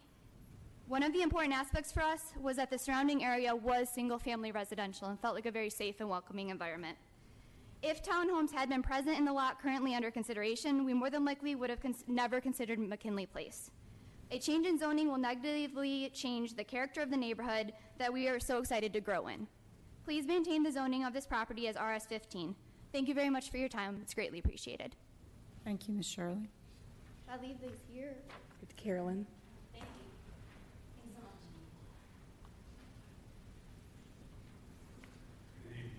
so much. Evening. My name is David Wills, former Sergeant David Wills. I live at 1522 Bell Oaks Drive. I used to live in Shelbyville. I'm originally from Dayton, Ohio. I'm out of the United States Air Force at this time. I left Shelbyville and moved back to Dayton, Ohio, which is my home where I was reared and went to school in. It took me a year to find some property between Murphysboro and Nashville. My realtor said, Sergeant Wells, you come on down, I'll spend the day with you. I had no idea that it would take me 3 trips to come all the way down from Dayton, Ohio, and to go back home empty-handed. When you come looking for some property, you come to go back home with the property in your hand to come back. But in my case, it took three trips to get the property. I finally found this place over here where I'm living right now on a corner of Deerwood and Bell Oaks Drive in Murphysboro. I took time to look at all the property. I liked where that spot is, just like the lady and the gentleman before me. For all those good reasons is the reason why I selected this spot, okay? I'm concerned about the apartments that the people want to build, the developers want to build next to. I like where I live. If you people come and take a look at the property and the values of the property and the people who live over there, you would like this plot too. You would not want it to change at all. I'm smiling because just thinking about the thought that I'm living where I'm living right now makes my toes twinkle. Okay? I've been around the world. I've seen a lot of bad. I've seen a lot of good things being an Air Force man. Some of the things that I've run into my mother being Roman Catholic, she just didn't prepare me for it, but being in the military helped me to learn a lot. And I'm spending my time here in Murphysboro, the place that I finally selected. And it's up to you people to help me to be able to remain there and to be able to continue to live my life there at the place to where it is right now. I cannot keep it like it is without your help. So I'm asking you, as an American, to help me to keep it like it is with your help. As far as the construction is concerned, the developers went from 3 stories, which was a horrible idea. I like cruising down Northfield Boulevard when I'm coming off of Memorial Boulevard. I picked this location because it's right close to the VA hospital. When I get sick, I don't have less than 5 miles to go see the doctor. Okay? So when I come down Northfield, I see these nice green trees down Northfield Boulevard, all the greenery that we still have some green areas. It's beautiful. The thought of having a 3-story structure like that big tall building we have in downtown Murphysboro, that tall tower that we have, I cringe at the thought of having a 3-story structure in my residential neighborhood. Now they say they decided to have 2 stories. Well, personally, ladies and gentlemen, I do not wish to have any more apartment complexes, condos, or anything, any strip malls or anything close to the property of the residential area that I live in at this time. Okay? We have enough apartments piled up around in that area right now. Along with those apartments, we have an overflow of traffic.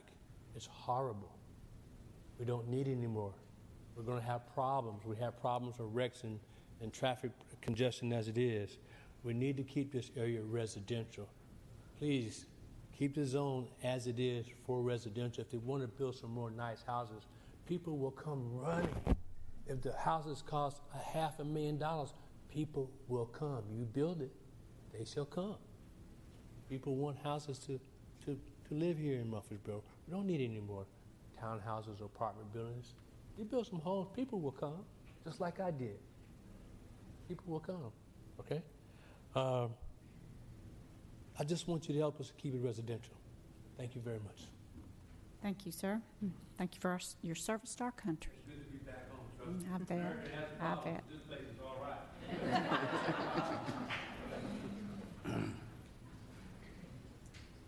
Thank you for the opportunity that we have to come and give our opinion on this rezoning. My name is Wayne Carlisle. This is my wife, Sharon. We live at 1710 McKinley Place, which is, if you had looked at that map very closely, that thing that he calls a cul-de-sac or whatever at the back of our house is 15 feet from our property line. 15 feet from our property line. I'm going to read this because if I don't, I'll take 10 minutes. So I'm going to think. But Sharon and I were married in Murphysboro 52 years ago and chose to return here for our retirement. Our objective was to find an area of single-family, unattached homes in a nice, quiet neighborhood and where our investment would be protected. When we found McKinley Place and met the other property owners, we knew that this was the right place for us to build. It's just the right type of small neighborhood that we were looking for. In checking on our property in McKinley Place, we found that it was surrounded by single-family, unattached homes, with all of the property in the immediate area west of Pitts Lane and north of Northfield Boulevard, zoned single-family residential RS 15. There was only one vacant property adjoining our lot. It's the lot being questioned tonight. In checking further, we noted that the vacant lot and all of the properties contiguous with the vacant lot were zoned RS 15 and were single-family, unattached homes with the exception of the Northfield Boulevard Church of Christ, which is an approved use for the RS 15 zoning. With this information in mind, we proceeded with contracting for building our new home, which was completed and closed on June the 19th. which later on that day we got to go hear this presentation on what they were planning on doing behind us, which is a regular ugly. The current zoning for the vacant property, RS-15, would allow 3 to 5 single-family unattached residences to be constructed, or it could serve as a potential expansion of the adjoining church property. These people have told me that they'd be interested in buying it if the price was right.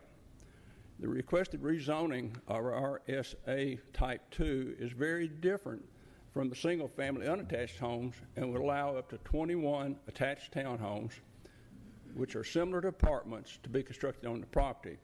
In fact, it's likely that some of the townhomes will be purchased by investors and it will become basically an apartment there. That's very common.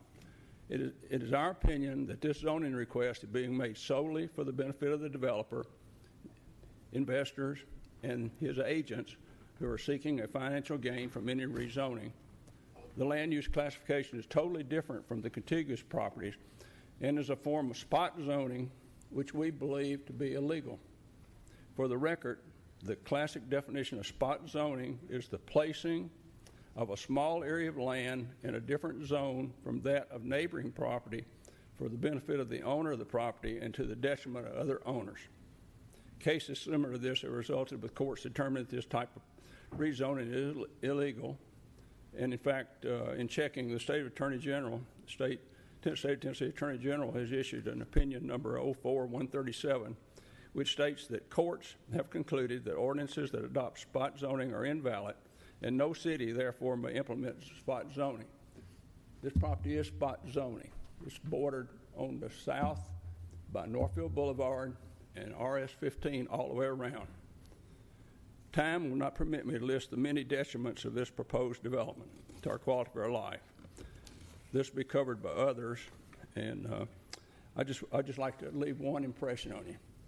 Sharon and I have just completed building our new home there. We built it with the understanding and checking. I've been an engineer for 40 years, so I like to sort of dot the I's and cross the T's. We checked on this. This is RS-15 zoning, and we were convinced that this would stay that way. Directly, that picture that he had up there a minute ago, that cul-de-sac or that drive, asphalt back there, picture this now. You're sitting on your patio. My patio is probably 20 feet the other side of that property line. I'm sitting there on the patio. Here comes UPS, FedEx, the garbage trucks, what else? I don't pizza delivery, and everybody else coming around there. Where are they going to go to? They're going to come right there, 15 feet off my back property line, turn around in that area, go back out. In addition, there's 33 parking spaces along that thing. That drive, if you took the center of that parking area that the engineer has designed with the buildings on either side, if you come down the center of that parking area, those headlights in the cars are directly aimed strictly right at the back of our house. So we're going to be there all times of day, and we're going to have that traffic coming right down there. Not just the noise, but the lights and the pollution and everything else. Just picture that. If that's not a quality of life issue, there is no quality of life. In closing, any use of this property other than single-family unattached homes is benefiting only those people who are looking for a way to profit from the rezoning. There won't be anybody here tonight, I don't believe, I may be wrong, who will speak in favor of this that's not making a financial gain. We're requesting that you consider this as if you were a part of our neighborhood and reject this, what we figure is an illegal spot zoning attempt. Thank you. Thank you. Appreciate it. Thank you, Mr. and Ms. Carlisle.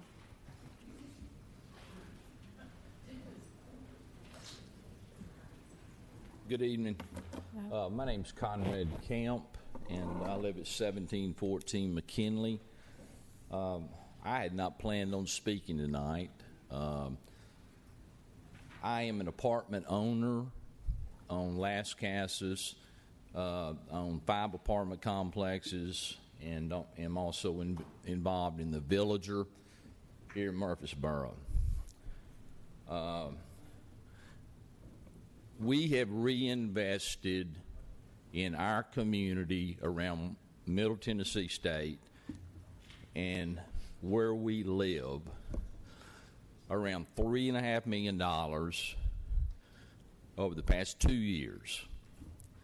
We've upgraded our facilities, interior, exterior, and I want to reiterate, I'm in the business. We do not need more multifamily in Murphysboro today.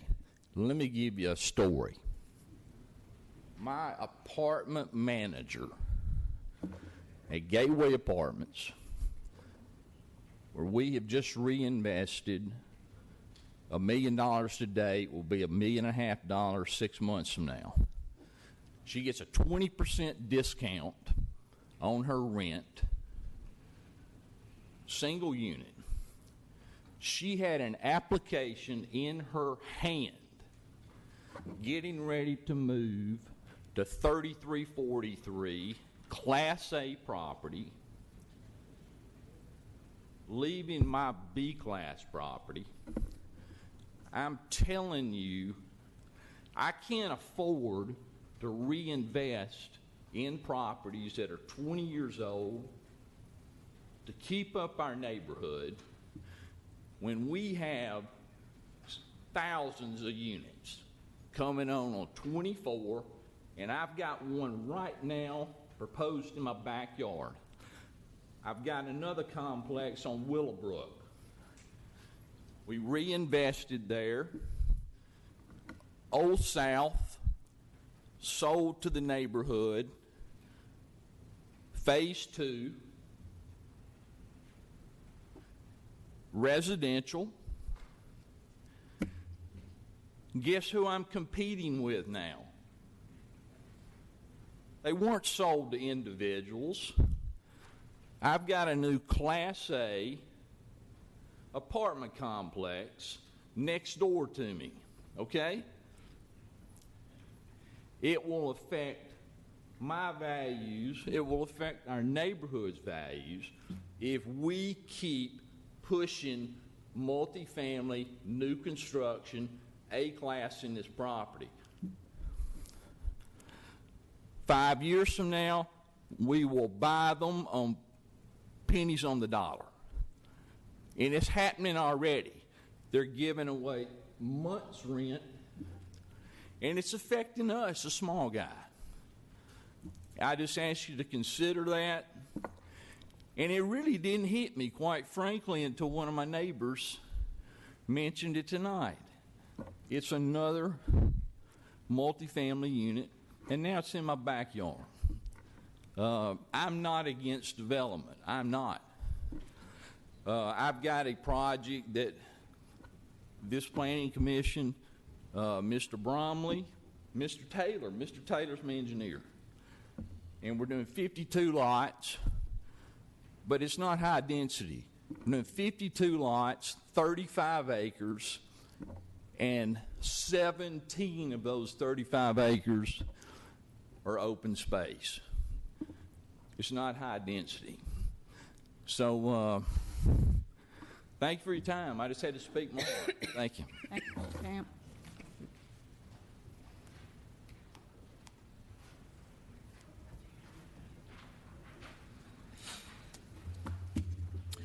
Hello, my name's Jeff Stark. I reside at 1723 McKinley Place. And one of my fellow neighborhood mates spoke about the current zoning. I wanted to kind of address the Murphysboro 2035 comprehensive plan and how I feel that this is not consistent with some of the things I had discovered in that. So this plan, which took 2 years to complete, involved listening with the community, involved the future use plan that was distributed in 2016, and an executive summary which was distributed a month later in August of 2016.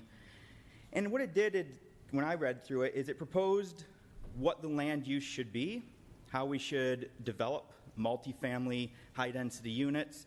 And I believe that what we've heard tonight from the developer and what we've seen is inconsistent with that. So while I do believe high-density housing developments provide environmental, financial, and planning benefits for citizens, especially in a growing community such as Murphysboro. I do not believe the proposed development is consistent with the current use of the neighborhood and the planned use of that land going forward. On page 25 of that Murphysboro 2035 plan, the city writes, greater attention should be given to how, and I think more importantly, where multifamily homes are developed. Specific architectural guidelines and, more importantly, location parameters should dictate multifamily development. I believe the proposed rezoning request is not consistent with these statements. I'd like to conclude briefly by discussing the city-approved Murphysboro 2035 land use map. You guys brought it up earlier. It's available for those who aren't familiar, murphysborotn.gov. You can find it there. But on July 25th, 2016, the city determined that the property surrounding the area we're talking about tonight on the north side of Northfield Boulevard would be zoned RS-15, or suburban estate, is according to the map. If the proposed rezoning request is approved, I believe it would result in a single zoned property being redeveloped into a high-density property which is surrounded by RS-15 properties. Not only is this rezoning inconsistent with the current land use, but it's also, I believe, inconsistent with the city's approved future land use for this side of the road. So with that, I thank you for listening to my comments, and thank you for your time. Thank you, Mr. Stark.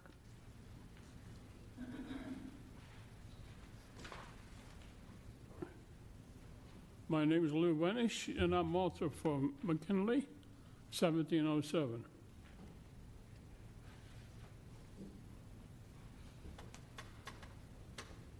As my predecessors have,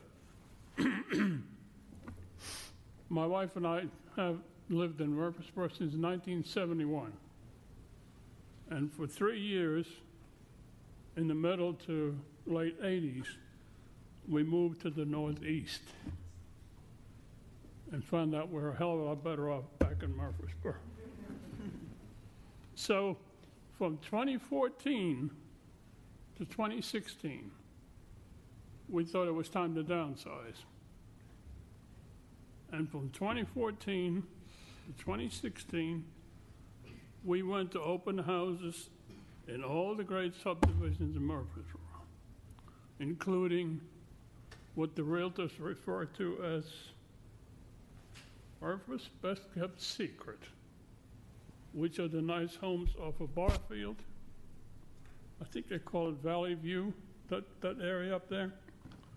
But finally we saw McKinley. And what did we like about McKinley? We saw some open houses in the paper. We came out and looked. We were impressed by the gate. The houses specified gated community. And we finally decided, we looked at the homes that were there. They were beautiful homes, all except 3 lots out of the 12 had houses on them with people living in them, or they were under construction, or finished, waiting for a buyer. That left 3 lots, 2 of which were sold privately. One of those gentlemen's already spoken to you tonight. So we decided this is the place to come. And we were impressed by the neighborhood, we were impressed by the neighbors. And we were impressed by the fact that it was so far along in development, nobody's going to screw it up now, right? So we thought. Plus, we had this gated community. Wrong. We have a community, we have a gate. And every flyer on McKinley Place always stressed gated community. Unfortunately, when we started our HOA, we found out to activate that gate, we couldn't, because nobody took out a permit when they first applied for that subdivision. And the president of our HOA was told by City Hall you'll never get one. So there we are. So much for truth in advertising. So let me go on to the situation we've got now. A couple of months ago, another friend and I went to the meeting for the zero lot lines, Poplar Grove. And several neighbors stood up over there because they were very upset over it. And someone kind of snarled their nose at it. So just to put some levity into your life, I want to give you some numbers. Let's compare a zero lot line to this project, okay? Poplar Grove's got 7.5 acres. 326,700 square feet. 32 units comes to 10,209 square feet per unit. This project is 1.93 acres with 21 units, comes to 4,003 square foot per unit. Poplar Grove's got 2-car garages, no garages. They have 3 green areas, no green areas. There's a turnaround, a cul-de-sac. We don't have that. And the question I have for you, sir, Mr. Taylor, your setback. Please address the Planning Commission, please. Thank you. Not the develop. Please just address the Planning Commission, not the developer. Sorry, Thank okay. you. I'll do it later. So anyway, those are the facts here. And what we're asking is, and what I like to stress is, what are we going to do there with emergency vehicles? What are you going to do, or what are they going to do when there are cars parked between the homes in the street? Because they're going to be there. These driveways do not hold more than 2 cars. The rest of them are going to stay in the road. And that's going to happen, and we all know that. And God forbid somebody buys a couple of those for investments and rents it out to 4 or 5 students, maybe more. They all got vehicles. We got an ex-mayor that's got at least 6 vehicles in front of a house that he owns, at least, every night, usually 8. That's a real hazard for people. And I don't see the space in there where a fire engine could turn. I really don't. And picture cars in the road, you might as well forget it. It's not going to happen. So all I'm asking you is to cut this thing short. In this particular case, please consider and vote with your heart and your honor. Because in the end, your honor and reputation is all you got. Thank you. Thank you, sir.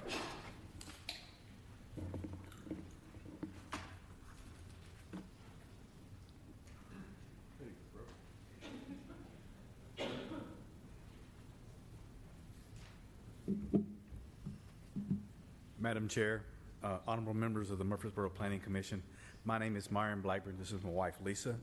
We live at 1715 McKinley Place, and I really appreciate the opportunity to speak to you for just a few minutes tonight as a concerned citizen and homeowner, one who's directly affected by this proposed rezoning request. I grew up here in Middle Tennessee, graduated from MTSU, and have been blessed all my life to be able to call this area home, regardless of the circumstances, whether they found me living in another state or living and serving overseas. Last fall, after about 35 years of being gone, my wife and I decided it's time to move home so we could spend more time with aging family. We looked at a number of locations, Bedford County, Rutherford County, Williamson County, before deciding Murphysboro is where we want to call home, and McKinley Place in particular was where we want our new home to be. We purchased our new home in McKinley Place in part because of the look and feel of the location, the ease of access, the architectural consistency of the neighborhood, and the fact that all the surrounding properties were zoned RS-15 single-family residential. It therefore came as a shock to us when the property at 1723 East Northfield Boulevard, which does adjoin our subdivision, was identified as an applicant for rezoning, even though we had not seen it previously listed for sale and thought it was already specified for specific use. I admit my first thought and concern when this happened was the potential property value impact. It happens, especially given the fact that the original design contemplated and floated by the developer was this 3-story, high-density, 21-unit townhome on less than 2 acres. That's a type of development that, to my knowledge, does not exist anywhere else along Northfield. My subsequent thought and concerns were that under the current zoning classifications, the proposed rezoning to RSA Type 2 townhomes would likely occur with no architectural restrictions. So meaning, once it's approved, the property could be developed at the developer's discretion without any need to conform or blend with the fit, finish, and aesthetics of the surrounding RS-15 homes.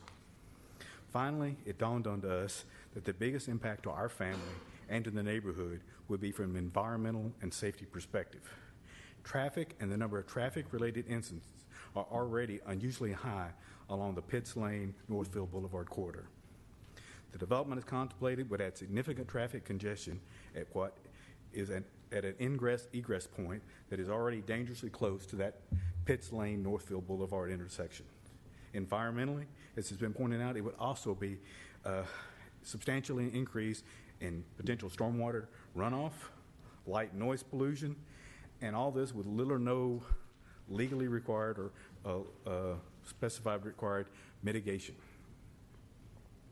I would therefore respectfully join my friends and neighbors in unanimously opposing this zoning request, and I would beseech you as members of the Planning Commission to do the same. McKinley Place, Pitts Lane area is a safe, family-oriented, environmentally friendly place to live. Please help us keep it that way. Thank you. Thank you.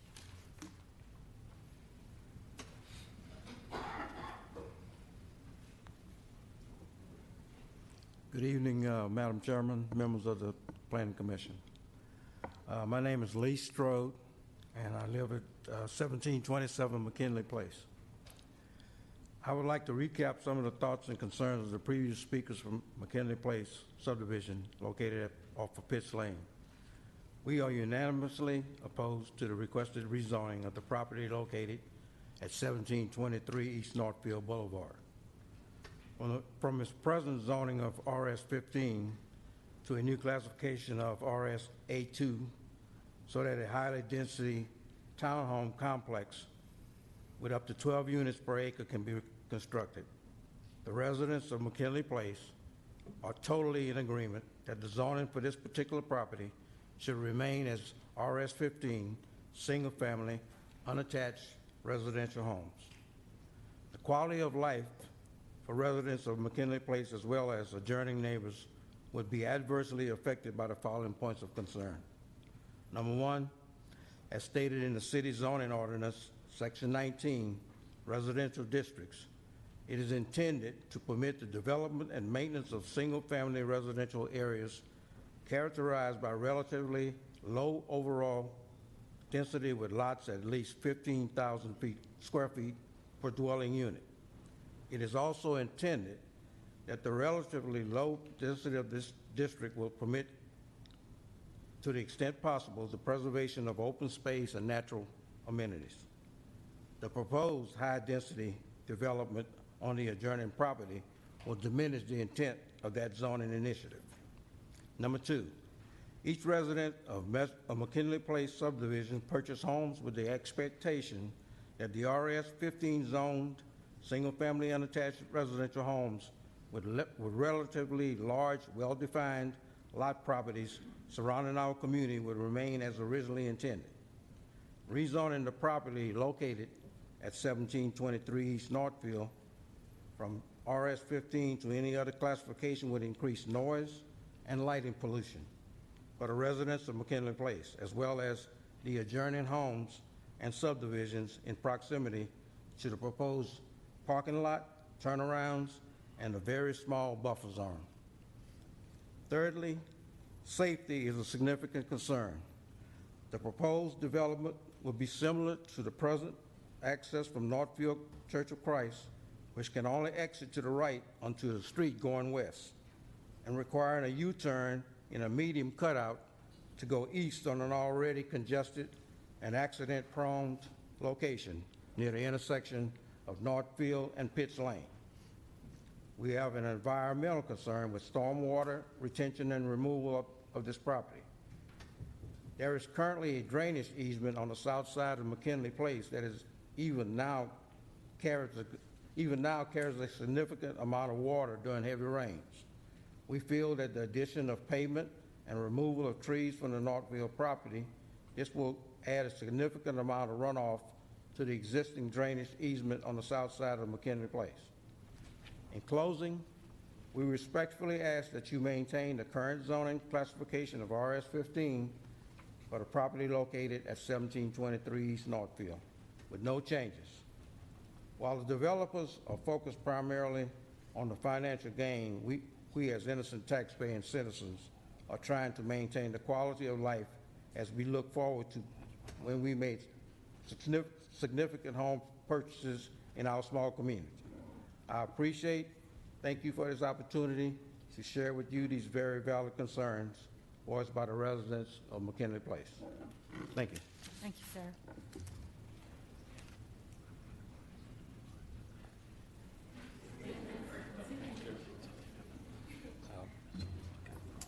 Madam Chair and the Planning Commission members, my name is Tom Tyner. I live at 2260 Pitts Lane. There is a precedent for this particular lot that we're talking about here. In 2002, the Planning Commission voted unanimously to support Doug Young's motion to deny the rezoning of this property. When they did that, they made the right decision.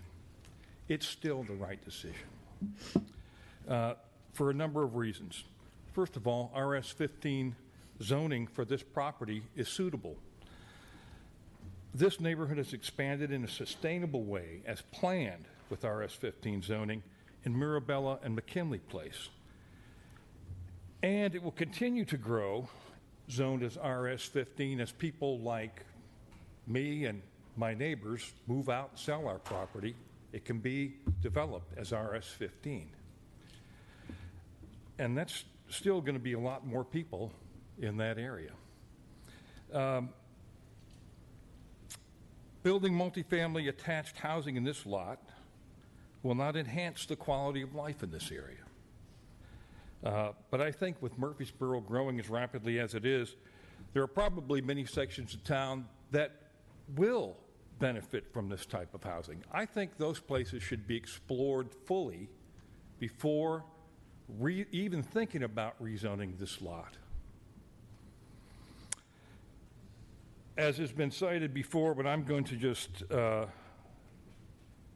reiterate this, there's not a housing shortage in this area. There's plenty of multifamily houses in this section of town. Also, the proposed zoning change and project will not benefit the residents of this neighborhood. It will benefit only two entities involved: the seller of the property and the developer. This is spot zoning, radically different from all of the adjoining property. With that, I will close. Also, I sent a letter out to the zoning, to the Planning Commission, and I would like to just have that distributed. I hope you consider these points and take into account what is at stake for the many tax-paying citizens here tonight opposed to the application, and keep this lot zoned RS-15. Thank you. Thank you, Mr. Tyner. Thank you, sir.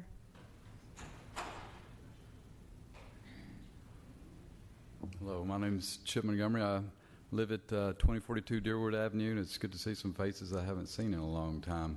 And I'm freezing. Anyway, I represent the good people here at Quail Run, McKinley Place, and those on Pitts Lane who oppose the change of the present zoning status of this particular property. I've got a lot of information, a lot of history. Just hold on, because I've got a lot to say. A little time to say it. Moved into Quail Run subdivision in 1999. The people we bought the property from had successfully sued the developer for drainage issue problems. That was resolved, and the property was re-engineered to properly drain the water.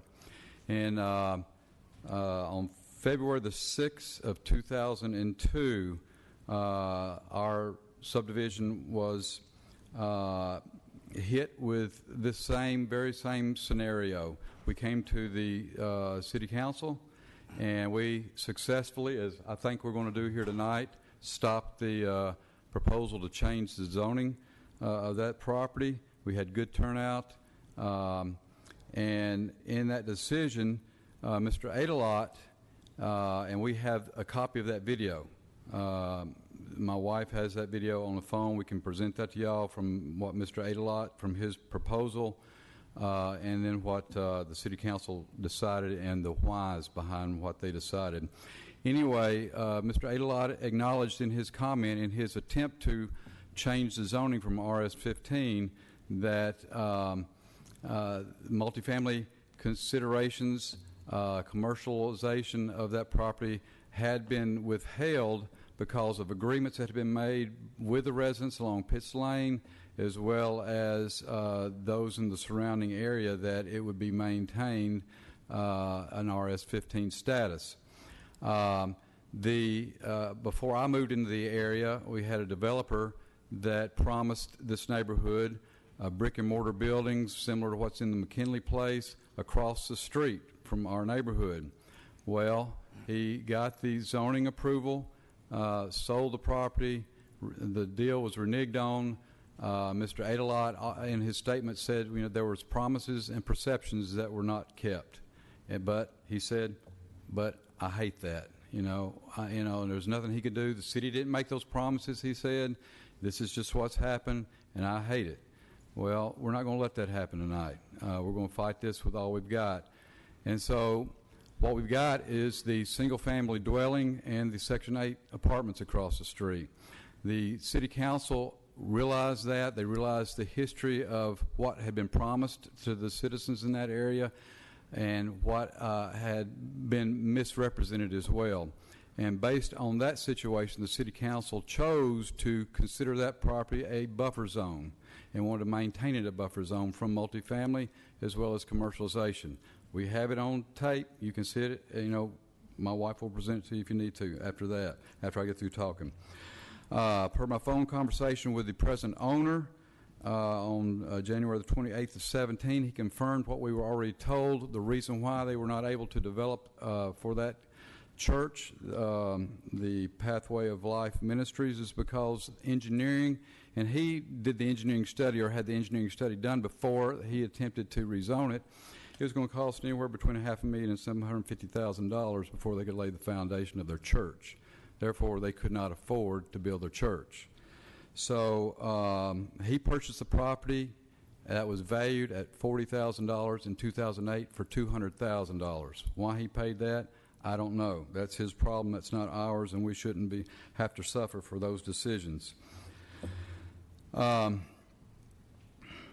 One other thing, though, and at that time when he purchased the property in 2008, he was not informed of the decision of the City Council in 2002, and he was not informed of the condition of the property regarding drainage issues, sinkhole issues, and other problems that were a part of that particular piece of property. He was not made aware of that, and he told me that. But the saddest part about this whole situation, and it really breaks my heart to even think about, is my daughter came in from California, and she was visiting her best friend. And her best friend's husband happens to be one of the main developers of this project. And I don't think he realized that the person he was talking to's dad had a vested interest in this situation. Well, this gentleman proceeded to brag about this project that he was doing, showed her plans or whatever, and told her that basically everything that these people here have had to say doesn't mean anything. Our opinions don't have any weight. They don't care what we've got to say, and that this meeting is just a formality because they've already got the permits. They've already got the approval. All they're waiting on is just to get the easement for the sewage. And so whether he's just thumping his chest to brag about what he was doing, and if it's true, then we want to know who signed the permits and when. But if it's not true, just to give the perception from somebody that's on the outside that was she was raised here, but now she's an outsider in California, it gives her the perception that our government might be broken, our governmental process. It's either broken or it could be even corrupt. And I don't want that to happen in our city.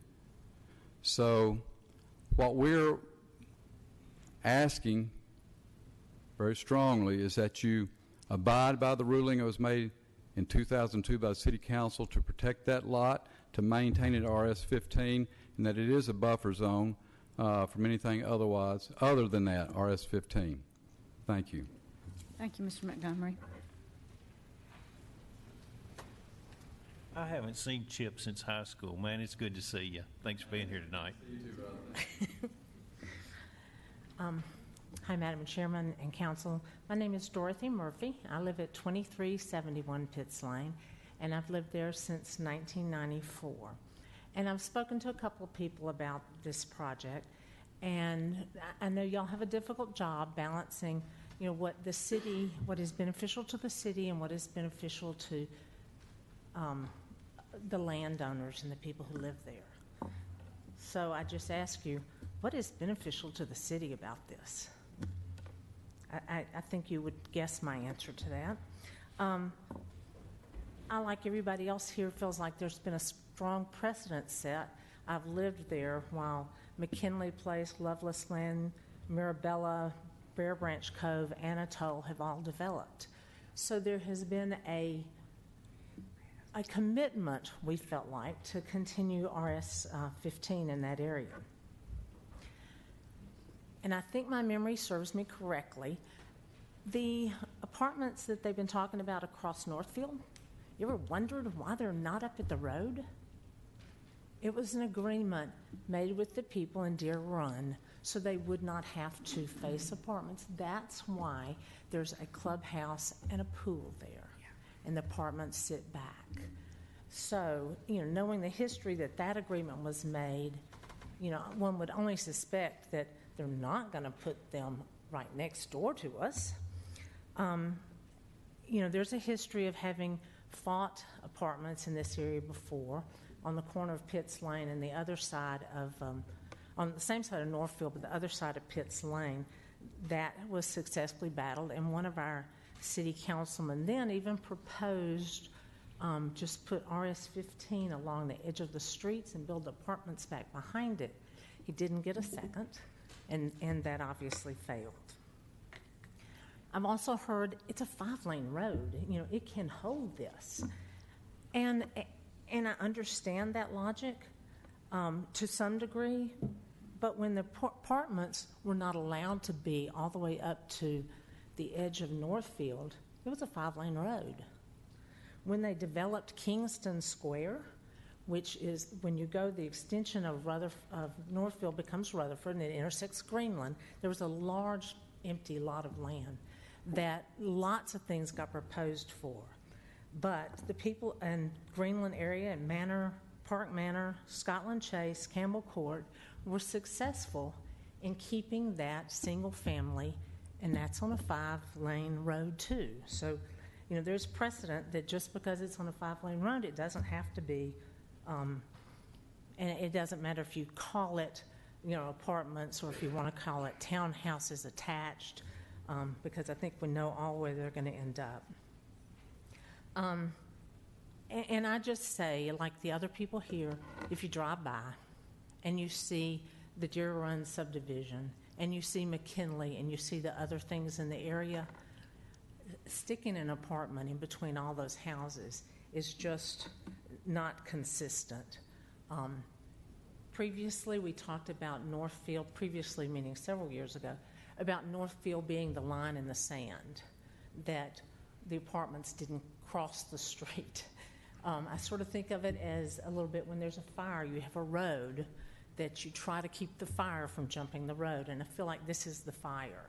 I'm concerned because there is lots of land on Pitts Lane, and you really could change our neighborhood, because some of the logic to doing this is, well, there is Forest Oaks over there, and there's this over here, and if you move it right there, then it's this hop, skip, and a jump, and you've changed our whole neighborhood. So I just asked you to seriously consider all of our comments, and I just ask you to think, do you want this next to your house? Thank you. Thank you, Dr. Murphy.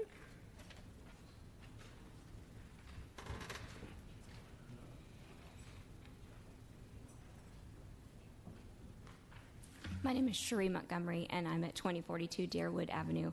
I do have that video if you do want to see it. I do think he eloquently explained what is in the video and that it was established, and I support the statements that were made and the conclusion to that.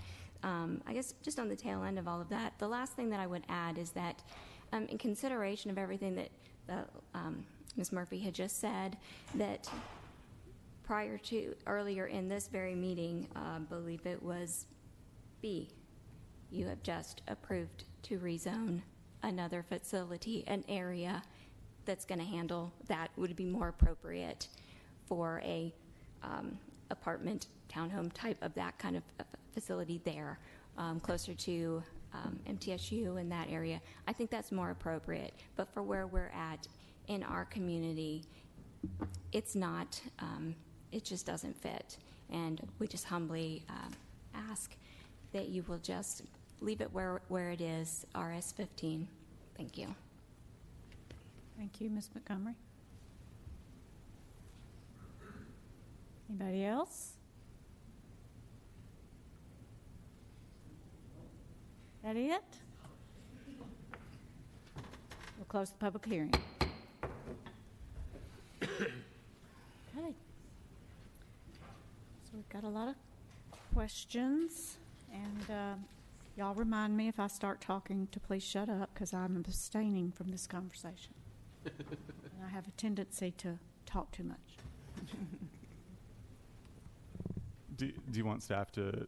Do you want us to sort of go over some of the different things that were? I have a list. I'll cover the ones that I have here, and then if I miss some, feel free. And a lot of these, honestly, are a little bit more subjective, and so I can give you our professional opinion, and you can take it for what it's worth. One of the things I think that a lot of people really focused on is neighborhood character, and that I think that's really the dominant theme of what the speakers talked about. I think anytime that you introduce a different element into an existing neighborhood, yes, it alters the character. But that brings me to the second point. One of the speakers mentioned architectural standards, and I do want to just sort of briefly read the RSA districts. Just for everybody who doesn't know, those were just adopted a year or so ago. That it's a new zoning district. And so it has a little bit different standards than some of your other, what you're considering multifamily districts. So I do want to address quickly just the architecture part. When that was adopted, here's straight from the zoning ordinance. In the RSA district, the facades of townhouse units shall consist primarily of one or more of the following materials: brick, stone, or cementitious siding.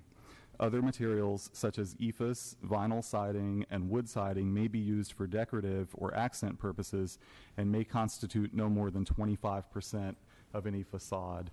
So that's just sort of to let you know that the building materials that would be expected on any project, whether it's this one that's shown here or any other RSA project, they will be higher quality building materials than maybe what you would typically expect. That's part of our new zoning district.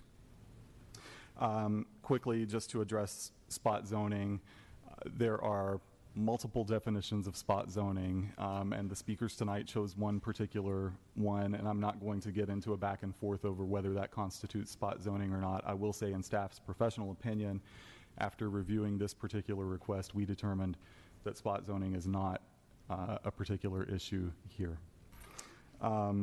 As far as not being consistent with 2035, I addressed that in staff comments earlier, and that is absolutely accurate. It is not consistent with 2035.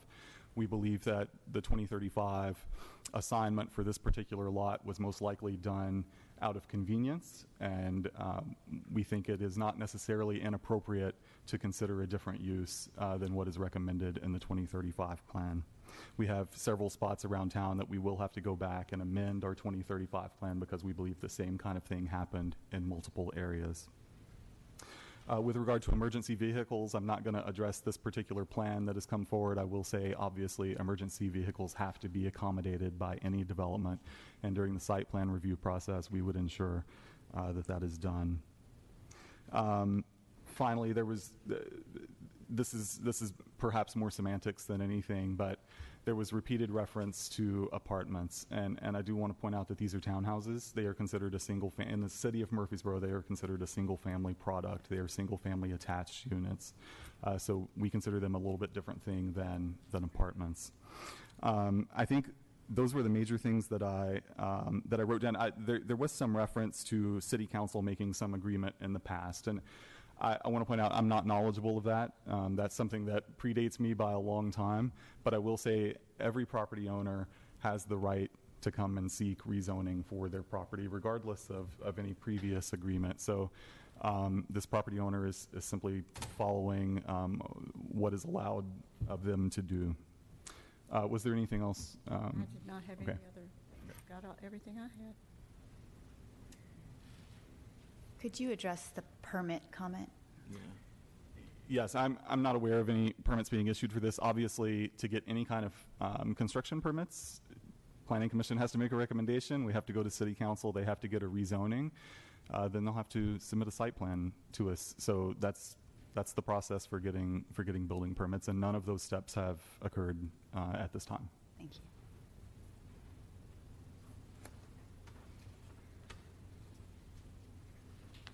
Other questions, comments from the Plan Commission? I'll start.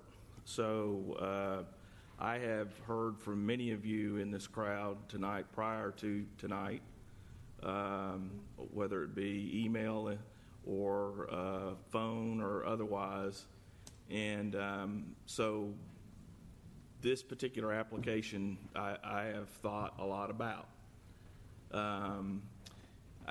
Let me just, 2 or 3 comments that I would like to make as part of my thought process. Number one is that we have put a 2035 plan together. There was a purpose in the plan. I will be the first one to tell you that we have already had particular applications that went against that 2035 plan. However, if we affirmed the vote to change it, there seemed to be very good reason to do so, at least in my mind. I'll speak for myself and not for the entire Planning Commission. We can argue all night long whether or not this is the appropriate zoning or not. I do feel that if I was sitting in your seats tonight, that if this was already zoned or institutional, that if in fact it was going to be reverted back to anything, it would be reverted back to RS-15. So I understand that thought process. That being said, I do feel like that there are quality projects that have density in Murphysboro. That was one of the reasons why this RSA type 2 or however many types we've got, why that was proposed and voted on and approved by this Planning Commission, and I'm assuming by council. In this case, and Mr. Smotherman asked the question of Matt in the beginning of this hearing, and that was, why didn't we look at a planned development with respects to this spot, knowing what the neighbors might feel about the project in and of itself. And so that's where I'm at. I realize we have some of the assurances that Mr. Anthony has reviewed as part of the zoning, but if we are going to have a more dense zoning with respects to this property, I want the guarantees that go with it. So I will be voting against this RSA 2 zoning application. Thank you, Mr. Halliburton. Other comments from the Planning Commission?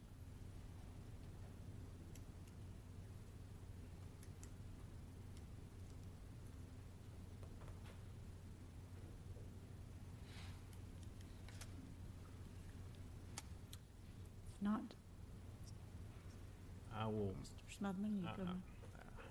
I will say that this is too significant a change to this property from the RS-15 to an RSA Type 2. It's just too big a change for the neighborhood. The neighborhood is mature, it's developed, it's established. And their expectation is not unrealistic. Whatever goes on this property should complement their property. I've got concerns with what could happen, and the reality is there's some guarantees that come with the RSA, but it doesn't have the bite and the guarantee that a planned development would have. And so I don't see the property the way it's presented, that truthfully I just don't see any scenario where emergency vehicles could access and egress through this property with what we've been presented. It doesn't look like it truly has access onto Northfield Boulevard.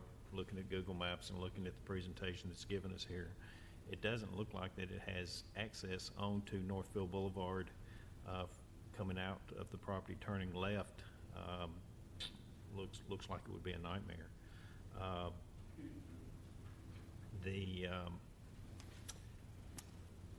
I know everybody's tired and you've been up a long time, so I'm going to be very, very brief, and I'm fixing to make a motion. Our government is not broke. Our government works, and I thank each and every one of you for coming out tonight, and your presence, I think, made a difference. So, before you make your motion, I would like to make a comment. So my comment would be this. I do understand where you're coming from when it comes to density, but we also have to understand that we have a city that's growing, and density is part of how we make our city grow with it. We do have to figure out how we get more people into a denser area. We do have to figure out how we have more affordable homes, because everybody can't afford a $400,000 home. So consider that also when we want to have housing that's next to us that's not necessarily like what we have. Sometimes we have to do that for the better good of our whole community, not just a single sector. Because if you look at the downtown area, you'll have people downtown that say exactly the same thing that you say. But we have to figure out how to get that more dense also. Okay. Mr. Taylor, do you have a comment? Yes, ma'am. Listening to the neighbors' comments and some of the Planning Commission comments, we would request a deferral. We'd like the chance to go back and evaluate the PRD, see what assurances we can build into that to show you exactly what will be built here. even beyond what the ordinance would be required.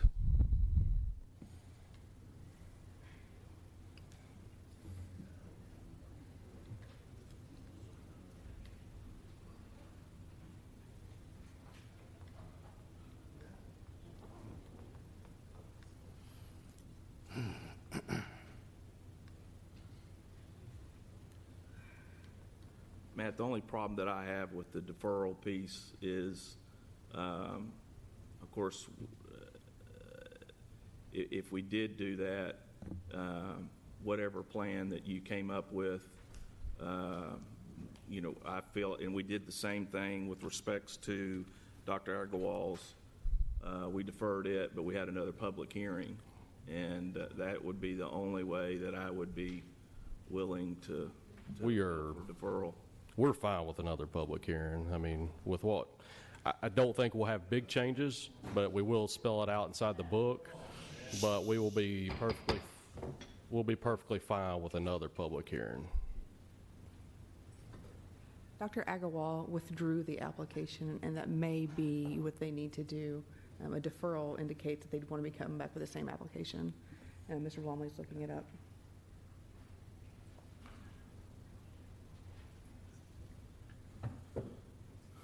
So, Mr. Ives, do you want to, or Mr. Anthony, you want to address deferral versus withdrawal versus just denial?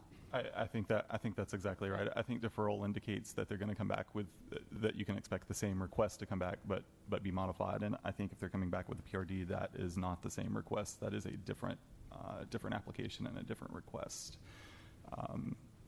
I agree. So I'm going to make a motion that we deny the request. Second. We have a motion and a second. All in favor? Aye. And one abstention. So the motion does not pass.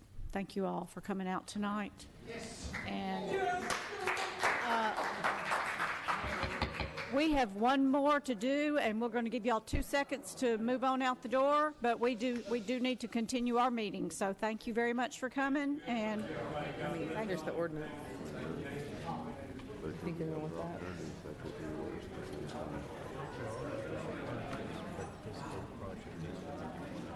No, I don't disagree. Do we shut this down, or do we just close it?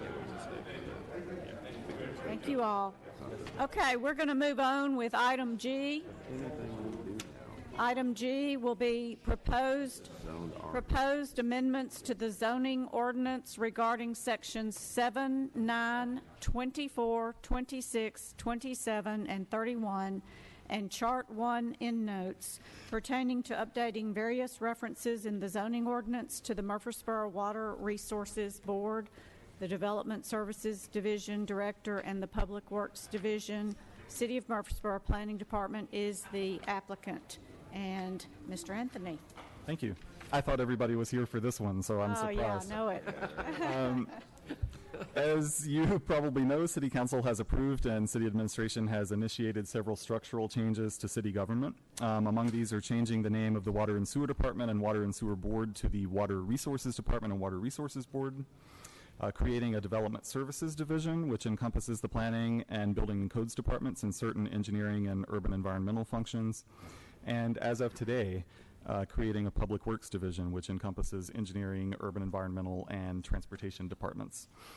This zoning ordinance amendment reflects those changes by updating department, division, and board names and reassigning certain development-related responsibilities. In many cases, these are changes from one individual, such as the city engineer or city horticulturalist, or a specific department, to one of the new divisions, again, those being Development Services and Public Works.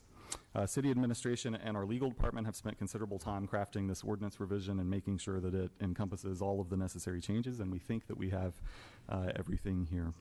Staff can answer any questions that you may have. The Planning Commission should conduct a public hearing and then make a recommendation to the City Council. Thank you. Okay. Any questions? I believe we'll go ahead and open the public hearing and ask anybody to come forward that would like to speak. Lee, you want to speak?